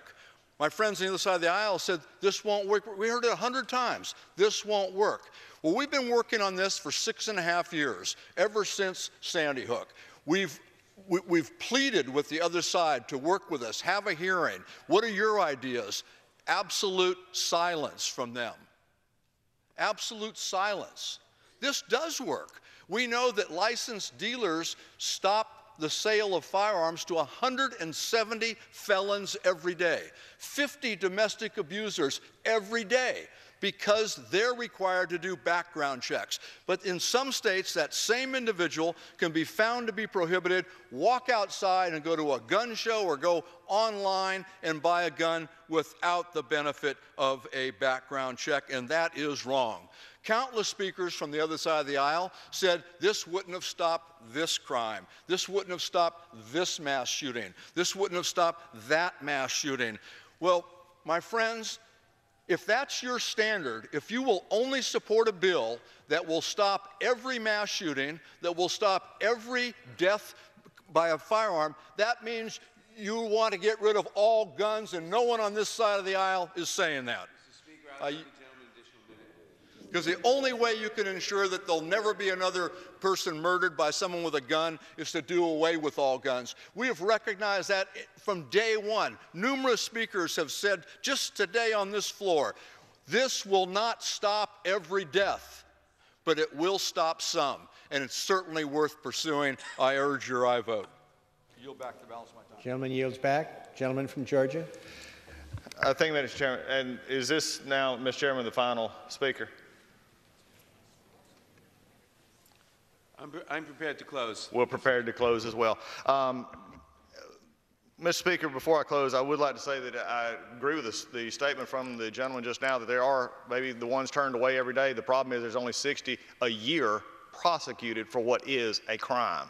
This doesn't address that. With that, and I yield the remainder of our time to the gentleman from North Carolina, a federally licensed firearm dealer, Mr. Budd. I want to thank my friend from Georgia, Mr. Collins, for allowing me the time, and Mr. Speaker, thank you as well. So I rise today in opposition of H.R. 8 and want to lay out a couple of reasons for my opposition. But before I do, I think it's important to acknowledge how polarizing this debate has become over the last several years. More specifically, I want this body to know that as a human being, as an American, as a father, when I see the heartbreaking news of a mass shooting like the one we saw just 54 weeks ago in Parkland, that it just breaks my heart. With that being said, this bill that we're voting on today would not have done anything to stop that tragedy from happening, nor would it have prevented any of those recent mass shootings. The 19-year-old murderer in Parkland passed a background check. The man who murdered 26 innocent people at First Baptist Church in Sutherland Springs also passed a background check, although he wouldn't if the Air Force had passed along his criminal information like they were supposed to have done. And the evil that took place in Sandy Hook wouldn't have been stopped by this bill either. The killer used his mother's guns to kill her and 26 others. They were bought legally. Mr. Speaker, the simple fact is that criminals don't abide by the law, and this would only create traps for law-abiding gun owners. However, there are actions that we can take, actions that we can do that would make meaningful strides in combating the violence that we see today. One example of something we could do to improve information sharing between law enforcement officials across this country. To close, I want to say that violence against American innocents. Time has expired. I disagree with the policy of this bill. And with that, I close. Time has expired. Gentleman from New York. Mr. Speaker, I yield myself the balance of our time. Gentleman's recognized. Mr. Speaker, we've heard the other side here say that some people lie on the forms, they're not prosecuted. Well, that may be. And maybe law enforcement ought to prosecute more people. But that doesn't negate the necessity for the bill. It doesn't negate the fact that too many people who shouldn't have guns, who are mentally unstable, who've committed crimes, who are abusers, get guns because they buy a gun at a gun show or not from a registered gun dealer, and therefore do not have to undergo a background check. Everyone who gets a gun should have to undergo a background check, with the few exceptions we put in the bill. Mr. Chairman, H.R. 8 is legislation that's long overdue for passage by this body and for enactment so that we can take a critical step overwhelmingly supported by the American people to protect us from gun violence. We have had too many moments of silence, too many expressions of sympathy, too many deaths, 39,000 deaths from guns last year, but little action here in Congress on this issue. Today we act. I urge my colleagues to vote in support of this vital bill to start taking back our streets from the killers, to start blocking people who shouldn't have them from having guns. Save our lives. I yield back the balance of our time. The gentleman yields back. All time for general debate has expired. Pursuant to the rule, the bill shall be considered for amendment under the 5-minute rule. In lieu of the amendment in the nature of a substitute recommended by the Committee on Judiciary, printed in the bill, it shall be in order to consider as an original bill for the purpose of amendment under the 5-minute rule, an amendment in the nature of substitute consisting of the text of Rules Committee Print 116-5. That amendment in the nature of a substitute will be considered as read. No amendment to that amendment in the nature of a substitute shall be in order except for those printed in Part A of House Report 116-14. Each such amendment may be offered only in the order printed in the report by a member designated in the report, shall be considered read, and shall be debatable for the time specified in the report, equally divided and controlled by the proponent and an opponent, shall not be subject to amendment, and shall not be subject to a demand for the division of the question. It is now in order to consider Amendment Number 1, printed in Part A of House Report 116-14. Oh. For what purpose does the gentlewoman from Arizona seek recognition? Thank you, Mr. Chairman. I have an amendment at the desk. The clerk will designate the amendment. Amendment number 1, printed in Part A of House Report number 116-14, offered by Mrs. Lesko of Arizona. Pursuant to House Resolution 145, the gentlewoman from Arizona, Ms. Lesko, and a member opposed will each control 5 minutes. The chair recognizes the gentlewoman from Arizona. This amendment would allow gun owners to legally transfer their firearms to individuals who have been approved and are participants in the TSA's PreCheck program. TSA PreCheck identifies trusted travelers and thus allows expedited movement through airport security. In order to receive TSA PreCheck, one must submit an application, have an in-person interview, and go through a background check and fingerprinting. Fingerprinting is not required currently to purchase a gun. Thus, a TSA PreCheck background check is more stringent. If an individual can pass this background check and be admitted to this federal government program, there is no reason why they shouldn't be able to borrow a firearm from a friend. They have already gone through a more extensive background check system than to acquire a weapon. The current background check does not require fingerprints. A TSA pre-check does. Membership to TSA pre-check must be renewed every 5 years. Again, the TSA pre-check process requires fingerprints and an in-person interview. The process currently for purchasing a gun requires neither of those under federal law. It appears then that TSA pre-check background is a more extensive process. H.R. 8 restricts not only the purchase, but also the everyday gun transfer for law-abiding citizens. This amendment and many other Republican amendments, including I think I had 5 others that were not made in order, seek to give some relief to law-abiding citizens from this overarching and burdensome legislation. In H.R. 8, we are not only talking about the purchase of firearms, we are talking about the transfer of firearms, which includes lending your firearm. The Democrats have proposed a bill that would criminalize millions of law-abiding Americans because this bill uses ambiguous, overarching, and vague language. It encompasses so many potential situations. This amendment seeks to give some relief. If we are going to allow Americans to be given expedited and reduced screening in our most sensitive and secure environments in the U.S. airport getting on a plane, why wouldn't we allow them to lend a gun to their friend?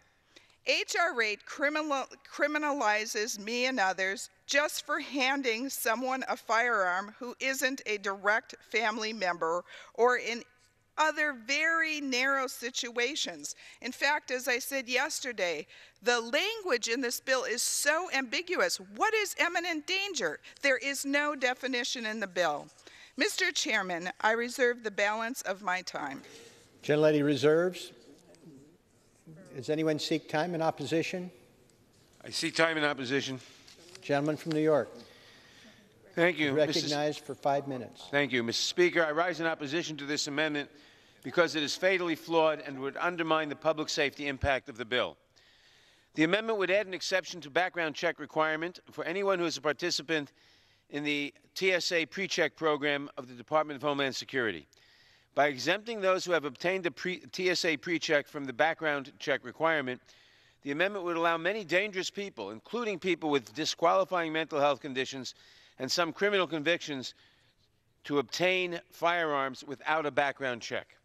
The current background system, the National Instant Criminal Background Check System, was designed specifically for background checks pursuant to the Brady Handgun Violence Prevention Act. The system, also often called the NICS, contains information that no other federal database contains. And the TSA does not check NICS when determining a person's eligibility for the TSA pre-check program. Although participants in the pre-check program have had their criminal backgrounds vetted, the standards for approval and participation in the pre-check program are not the same, and in many cases are more lenient than those which prohibit firearm possession and purchase. For example, the NICS searches the records of people prohibited for mental health reasons during a firearms background check. These mental health reasons, though, are not part of the TSA pre-check search. As of January 31st, there are more than 5.7 million of these mental health records in the NICS indexes, making it the second most populous category of prohibited records for firearm purchase. Because the Department of Homeland Security does not have access to these mental health records for pre-check program purposes, individuals who have been adjudicated to be disqualified to own firearms for reasons of mental condition or have been committed to any mental institution may be accepted under the TSA pre-check program, but are not legally able to possess a gun. Under this amendment, they would be legally exempted from the background check requirement and would be able to get a gun despite being legally prohibited from doing so. The TSA bars people convicted of certain criminal offenses, such as rape or aggravated sexual abuse, from participating in the pre-check program only temporarily. It doesn't restrict people convicted of these serious crimes for more than 7 years and it wouldn't bar people released from prison for these crimes within the last 5 years.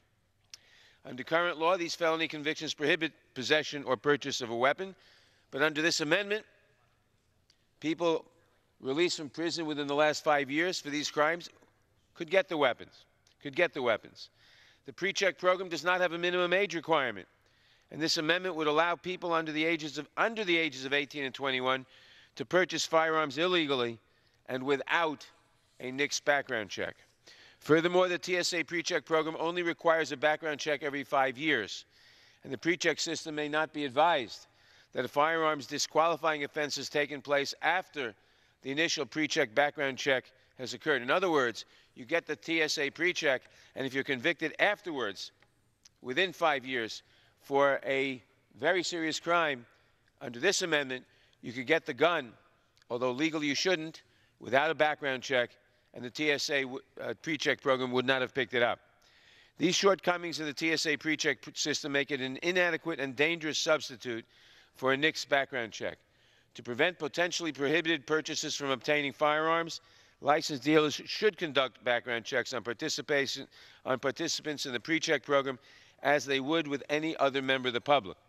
The blanket exception to this amendment for anyone who participates in the TSA pre-check program would undermine the bill's ability to enhance public safety because it would enable people convicted of serious crimes, people adjudicated to have serious mental illnesses, to purchase guns without a background check, even though the TSA system would not pick them up. The TSA system is not a substitute for the background check system. It doesn't pick up many of the crimes. It doesn't carry it forward, and it's not a substitute for this system. And to pass this amendment, which would allow people who have a check program not to have background checks, would allow a lot of people who shouldn't have guns to have them. Therefore, I strongly oppose this amendment and ask that my colleagues vote no on this amendment. I yield back. Gentleman yields back. The gentlelady from Arizona. Thank you, Mr. Chair. I'd like to yield 30 seconds to my colleague, Mr. Collins, and then retain the rest of my, reserve the balance of my time. And, Mr. Speaker, I won't take even the 30 seconds. I appreciate, Mr. Speaker. I won't take 30 seconds. I just support the amendment. I think it is good. And many of the flaws that we've seen in this bill so far, this is an amendment that actually works. And I yield back. The gentlewoman from Arizona.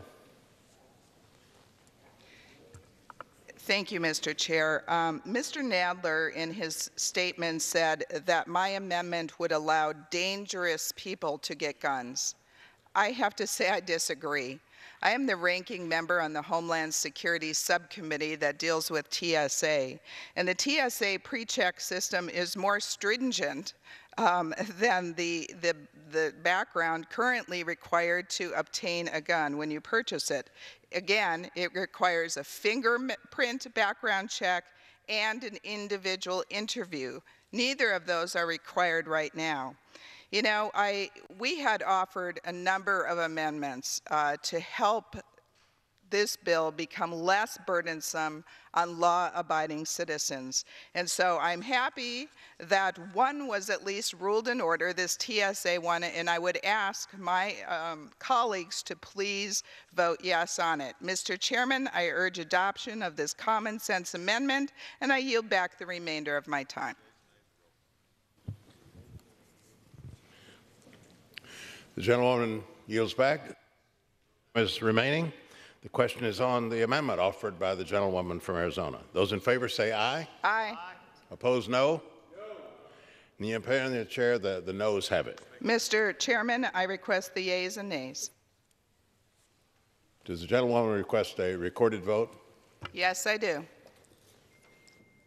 Pursuant to Clause 6 of Rule 18, further proceedings on the amendment offered by the gentlewoman from Arizona will be postponed.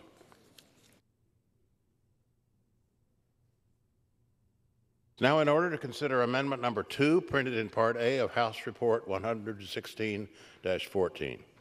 For what purpose does the gentlewoman from Pennsylvania seek recognition? Mr. Speaker, I have an amendment at the desk. The clerk will designate the amendment. Amendment Number 2, printed in Part A of House Report Number 116-14, offered by Ms. Dean of Pennsylvania. Pursuant to House Resolution 145, the gentlewoman from Pennsylvania, Ms. Dean, and a member opposed will each control 5 minutes. The chair recognizes the gentlewoman from Pennsylvania. Thank you, Mr. Speaker. Thank you, Mr. Chair. I will claim as much time as I may consume. I rise to offer an amendment to H.R. 8, the Bipartisan Background Checks Act.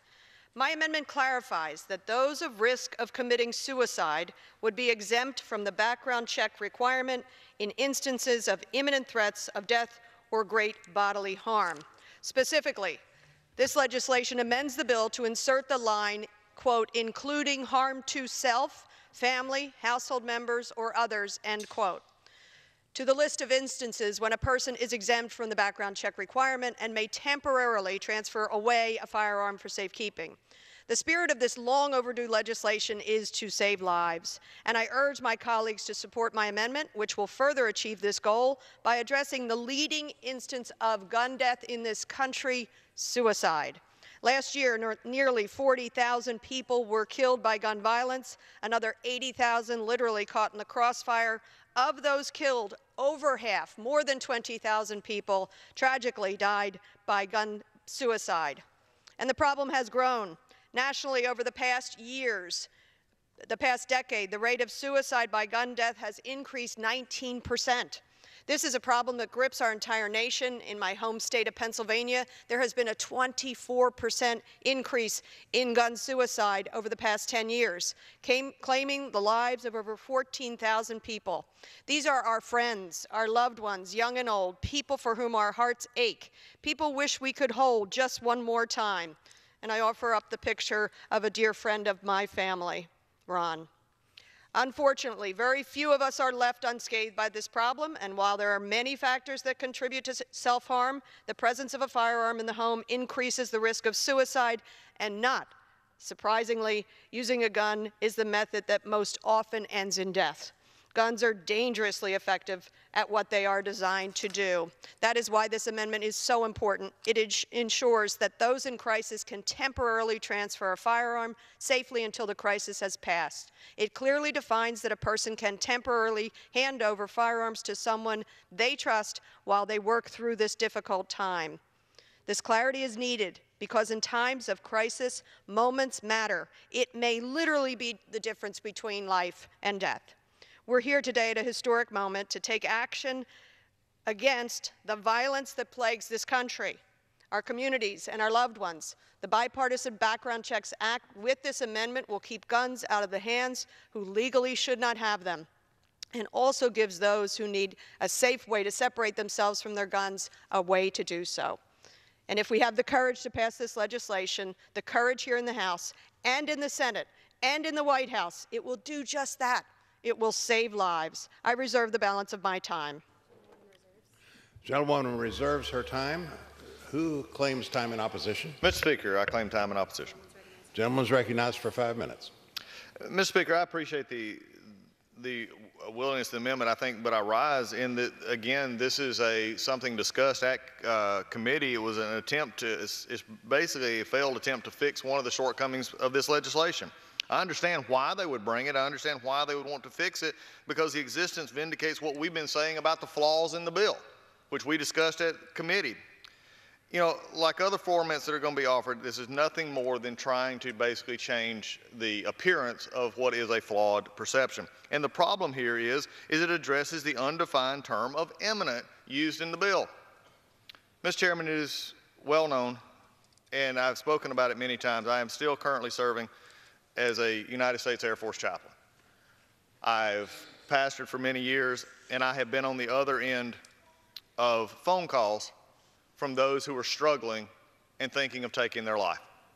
Suicide is not something that we can define very easily. It's not something that we can simply limit to, yes, guns are effective, but any method that someone uses to choose to end their life is sad and a struggle for those of us who have dealt with this. The term imminent here is problematic for those of us who have dealt with those who are struggling with suicide. Because imminent to them and imminent to a judge and imminent to someone who wants to take this in law enforcement indicates something precipitous that will happen in a very short amount of time, a very imminent act, something that is going to happen even before maybe, Mr. Speaker, you and I finish my speech. That is an imminent kind of act. Imminent does not extend to 12 hours or 24 hours or even 46 hours. That would not fall under the definition of imminent, and I am not willing to let a prosecutor or a judge who may not like guns, who would actually say that was an imminent threat, and by transferring it for the more than a short amount of time, you have then fallen under and fallen this. Now, I would hope that would never happen, Mr. Speaker. But we've got to be serious about this issue of imminence. And for those of us who've dealt with this, there may be, and I've had times when people would come to me and they were thinking about harming themselves, but the imminence factor was not there. They were just trying to see if they could clear their head, and it may be a week that would pass and they came back and would say it was fine. But in this issue, I understand the intent and the heart here. But it is a very weak attempt to fix problems that we had already pointed out in this bill. And it will still not fix the problem, because the problem is the imminent standard. That's the part that we're struggling with. And we can disagree about this, and I'll respect the gentlelady if she disagrees, and would expect her to.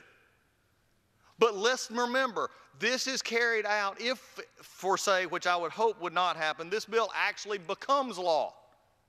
It then will present a problem for those who have to enforce it and those judges who would have to interpret it. We have to remember that our actions here, that we vote on words on paper, not aspirational ideas. Those are happy thoughts, not words on paper. And the only thing that the courts can do is vote on words on paper. I appreciate the gentlelady bringing this. I support the intent, especially with the dealing with suicide, which many of us have worked for, and the tragedy that it leaves in the wake of so many. But please understand, my opposition to this is it is still a flawed product because we've not dealt with the very issue of imminence in this legislation and this amendment, Mr. Chairman. And with that, I will yield back the balance of my time. The gentleman yields back his time. Gentlewoman from Pennsylvania. I yield 1 minute to the gentleman from New York, the distinguished Chairman Nadler. Gentleman is recognized for 1 minute. Thank the gentlelady for yielding. I support the amendment, which clarifies that the bill's exemption from the background check requirement in instances of imminent threats of death or great bodily harm would apply to someone who is at risk of committing suicide. The amendment makes clear that the limited number of exemptions to the background check requirement include circumstances in which someone feels that they are a danger to themselves. They may temporarily transfer a firearm until the danger is past. This is a limited and reasonable exemption that only applies to those who fear they will harm themselves so that they may temporarily surrender their weapon. I listened to the gentleman from Georgia, and I appreciate he doesn't think that the amendment goes far enough or solves the underlying problems of the bill as he sees it.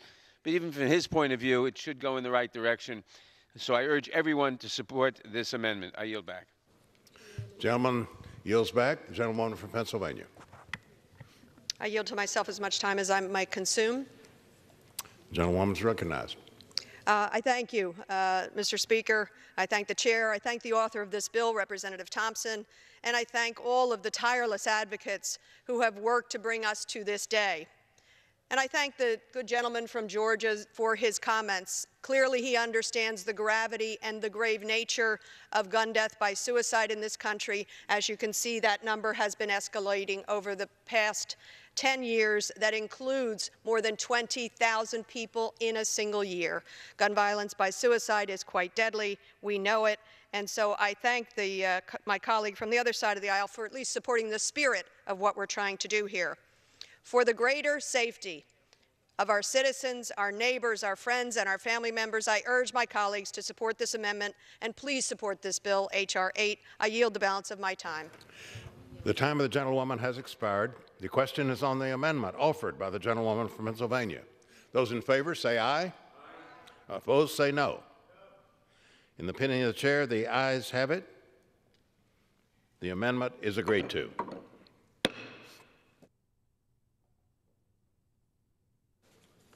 It's now in order to consider amendment number 3, printed in Part A of House Report 116-14. For what purposes does the gentlewoman from Oklahoma seek recognition?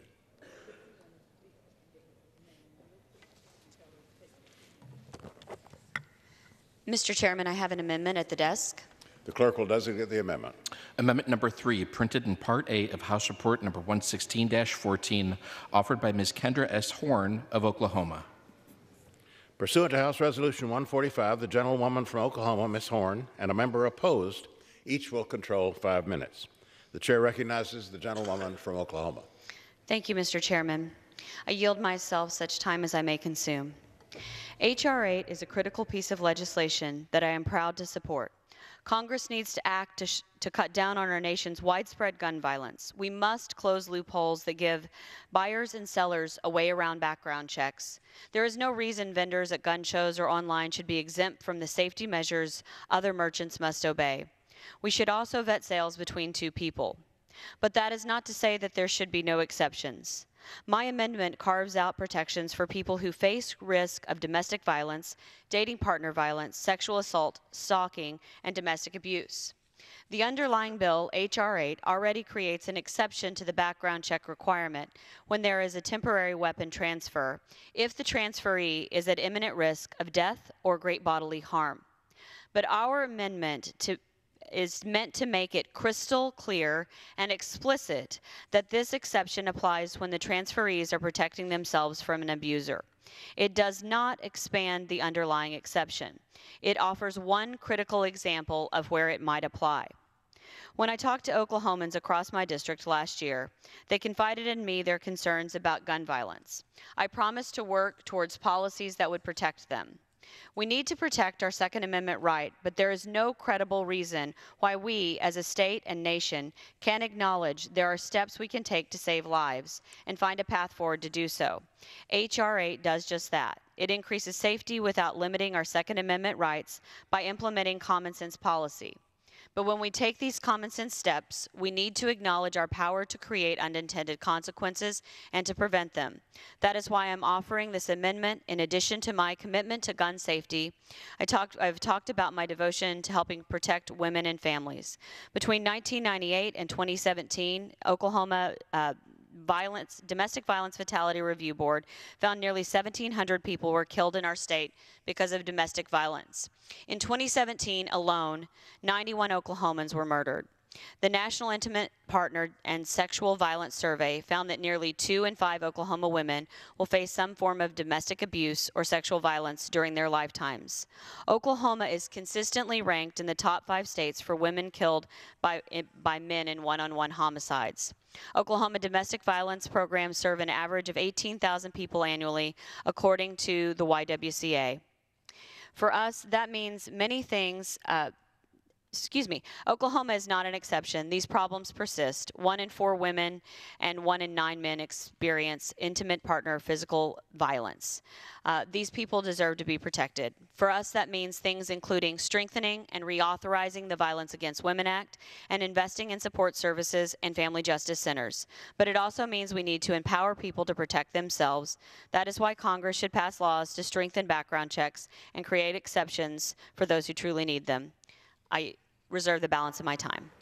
Gentlewoman reserves the balance of her time. Who claims time in opposition? Mr. Chairman, I do. The gentleman from Georgia is recognized for 5 minutes. Mr. Chairman, I come before it. I understand the need or want to do this is to make many things that actually came in discussions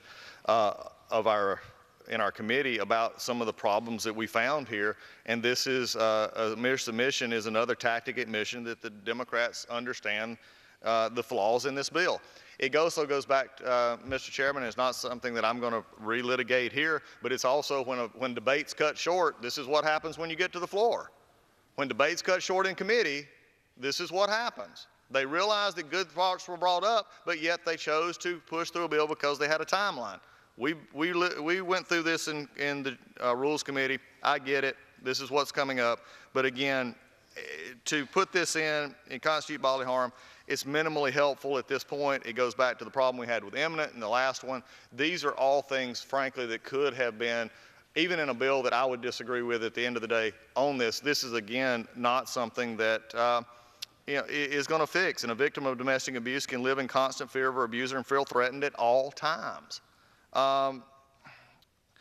Again, Mr. Chairman, I understand at least the attempt to fix something because they understand that there was problems and they don't want to make it worse. But I have advocated all along that what this does help, it also hurts. And this is, again, just another attempt to do that.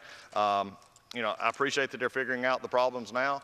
I just would oppose this amendment because, again, it does not completely fix the problems that we've seen and would not in the bigger picture. With that, Mr. Chairman, I yield back the balance of my time. The gentleman yields back his time. The gentlewoman from Oklahoma.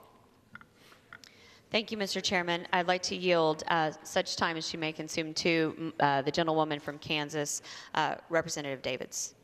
Gentlewoman's recognized. Thank you, Mr. Chairman. I rise today to voice my support for this amendment to H.R. 8, introduced by Representatives Horn and Murphy. This amendment protects people facing the threat of domestic violence, dating partner violence, sexual assault, stalking, and domestic abuse. I'm the daughter of a military veteran, and like most Kansans, I respect the Second Amendment rights of law-abiding citizens. But also, like most Kansans, I'm tired of politicians doing nothing to stop senseless killings. That's why I support common sense solutions to keep our communities safe, like expanding background checks and closing dangerous loopholes in our laws. In our effort to ensure the safety of our communities, however, we can't forget the needs of those at risk of domestic violence to protect themselves from abuse. According to the Kansas Bureau of Investigation, in 2017, a domestic violence incident was reported every 23 minutes, and a domestic violence murder occurred every 9 days in the state of Kansas. In the United States, more than 12 million people experience some form of domestic violence by a current or former domestic partner every year. These women and men deserve our support, which means we also need to reauthorize and strengthen the Violence Against Women Act. These men and women deserve to be protected. I cannot emphasize that enough. I'm proud to support H.R. 8. It's a critical piece of legislation that will save lives. And I urge my fellow colleagues to stand up for survivors and those at risk and support this amendment. Thank you. I yield the remainder of my time. The gentlewoman yields back her time. The gentlewoman from Oklahoma. Thank you, Mr. Chairman. I'd like to yield 15 seconds to Chairman Nadler. Was recognized for 15 seconds. I thank the gentlelady from yielding. I simply want to say I support this amendment, which clarifies that great bodily harm is included and an exception to the bill's background check requirement includes domestic violence, sexual assault, stalking, etc. It's a good amendment. I urge people to support it. Gentleman yields back. The gentleman from Oklahoma. Thank you, Mr. Chairman. I'd like to simply close by reiterating the importance of H.R. 8 and my support for it in this amendment in clarifying and protecting individuals who are at risk from domestic violence, stalking, and sexual assault. And I'd like to thank Congresswoman Stephanie Murphy, who co-sponsored this amendment, as well as Congresswoman Davids and Congressman Nadler for their remarks. And I yield back the balance of my time. Gentlewoman's time has expired. The questions on the amendment offered by the gentlewoman from Oklahoma. Those in favor say aye. Those opposed say no. In the opinion of the chair, the ayes have it. The amendment is agreed to. Mr. Speaker, we ask for the roll call vote on that. The gentleman from New York. Pursuant to Clause 6 of Rule 18, further proceedings on the amendment offered by the gentlewoman from Oklahoma will be postponed. It's now in order to consider amendment number 4, printed in Part A of House Report 116-14. For what purpose does the gentleman from New Jersey seek recognition? Mr. Chairman, I have an amendment at the desk. The clerk will designate the amendment. Amendment number 4, printed in Part A of House Report number 116-14, offered by Mr. Van Drew of New Jersey. Pursuant to House Resolution 145, the gentleman from New Jersey, Mr. Van Drew, and a member opposed, each will control 5 minutes. The chair recognizes the gentleman from New Jersey. I yield myself as much time as I may consume. Gentleman's recognized.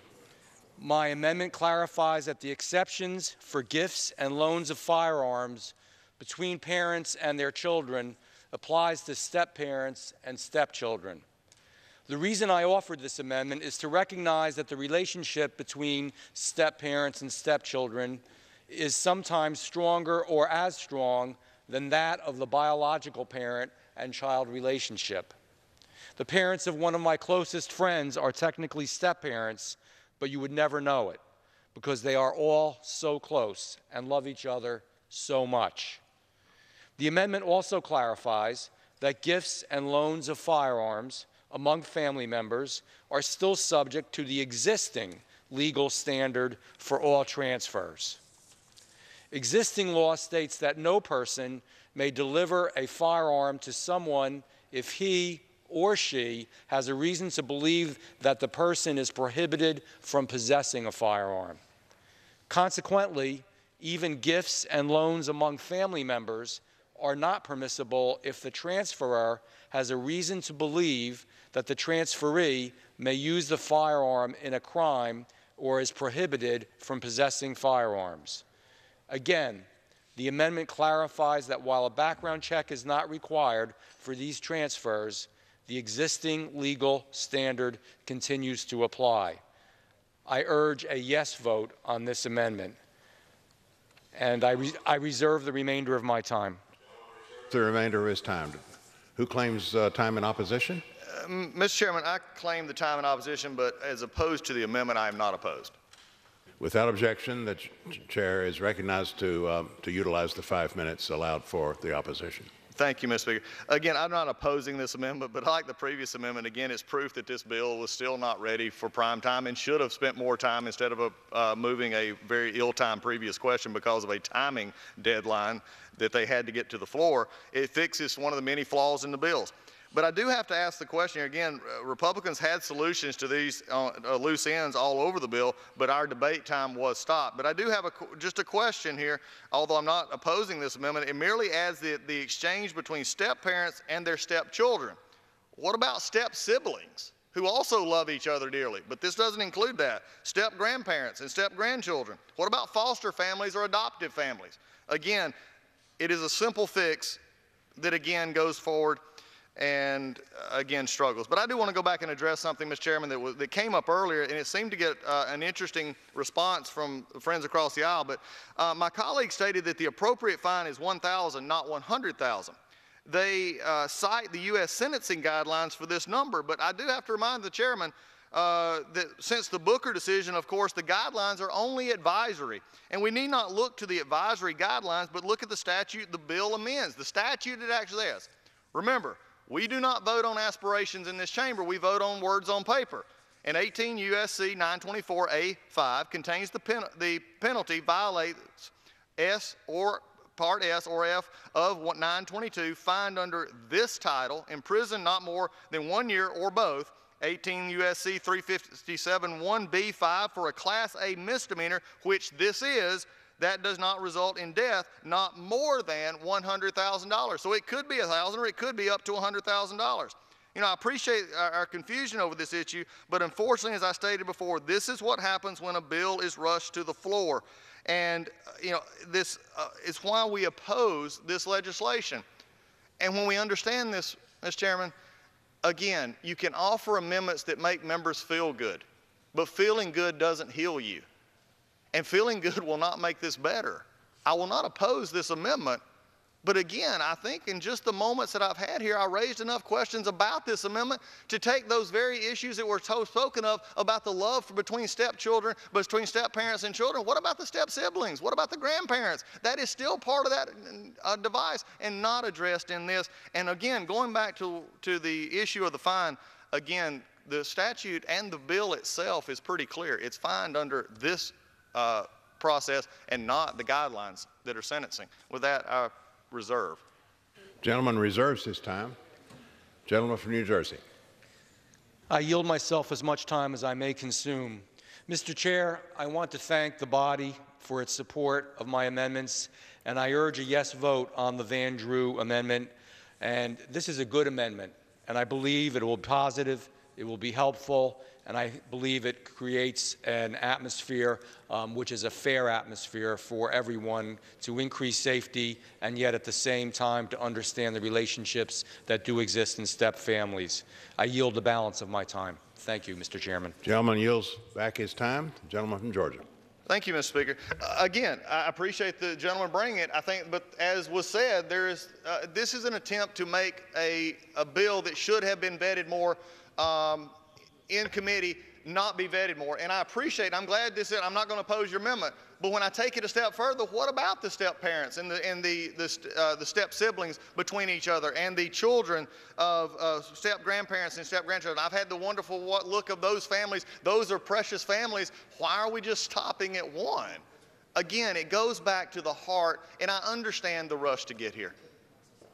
But again, what makes you feel better and makes you feel good does not always heal you.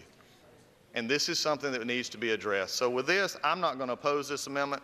It is unfortunately very lacking in a bill that is lacking on many points on that. But with that, I'll yield back the balance of my time. The gentleman yields back. The question is on the amendment offered by the gentleman from New Jersey. Those in favor say aye. Opposed, no. In the opinion of the chair, the ayes have it. The amendment is agreed to.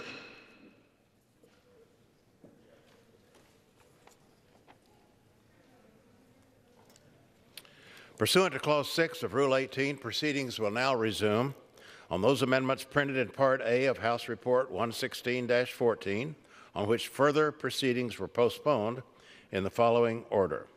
Amendment number 1 by Ms. Lesko of Arizona.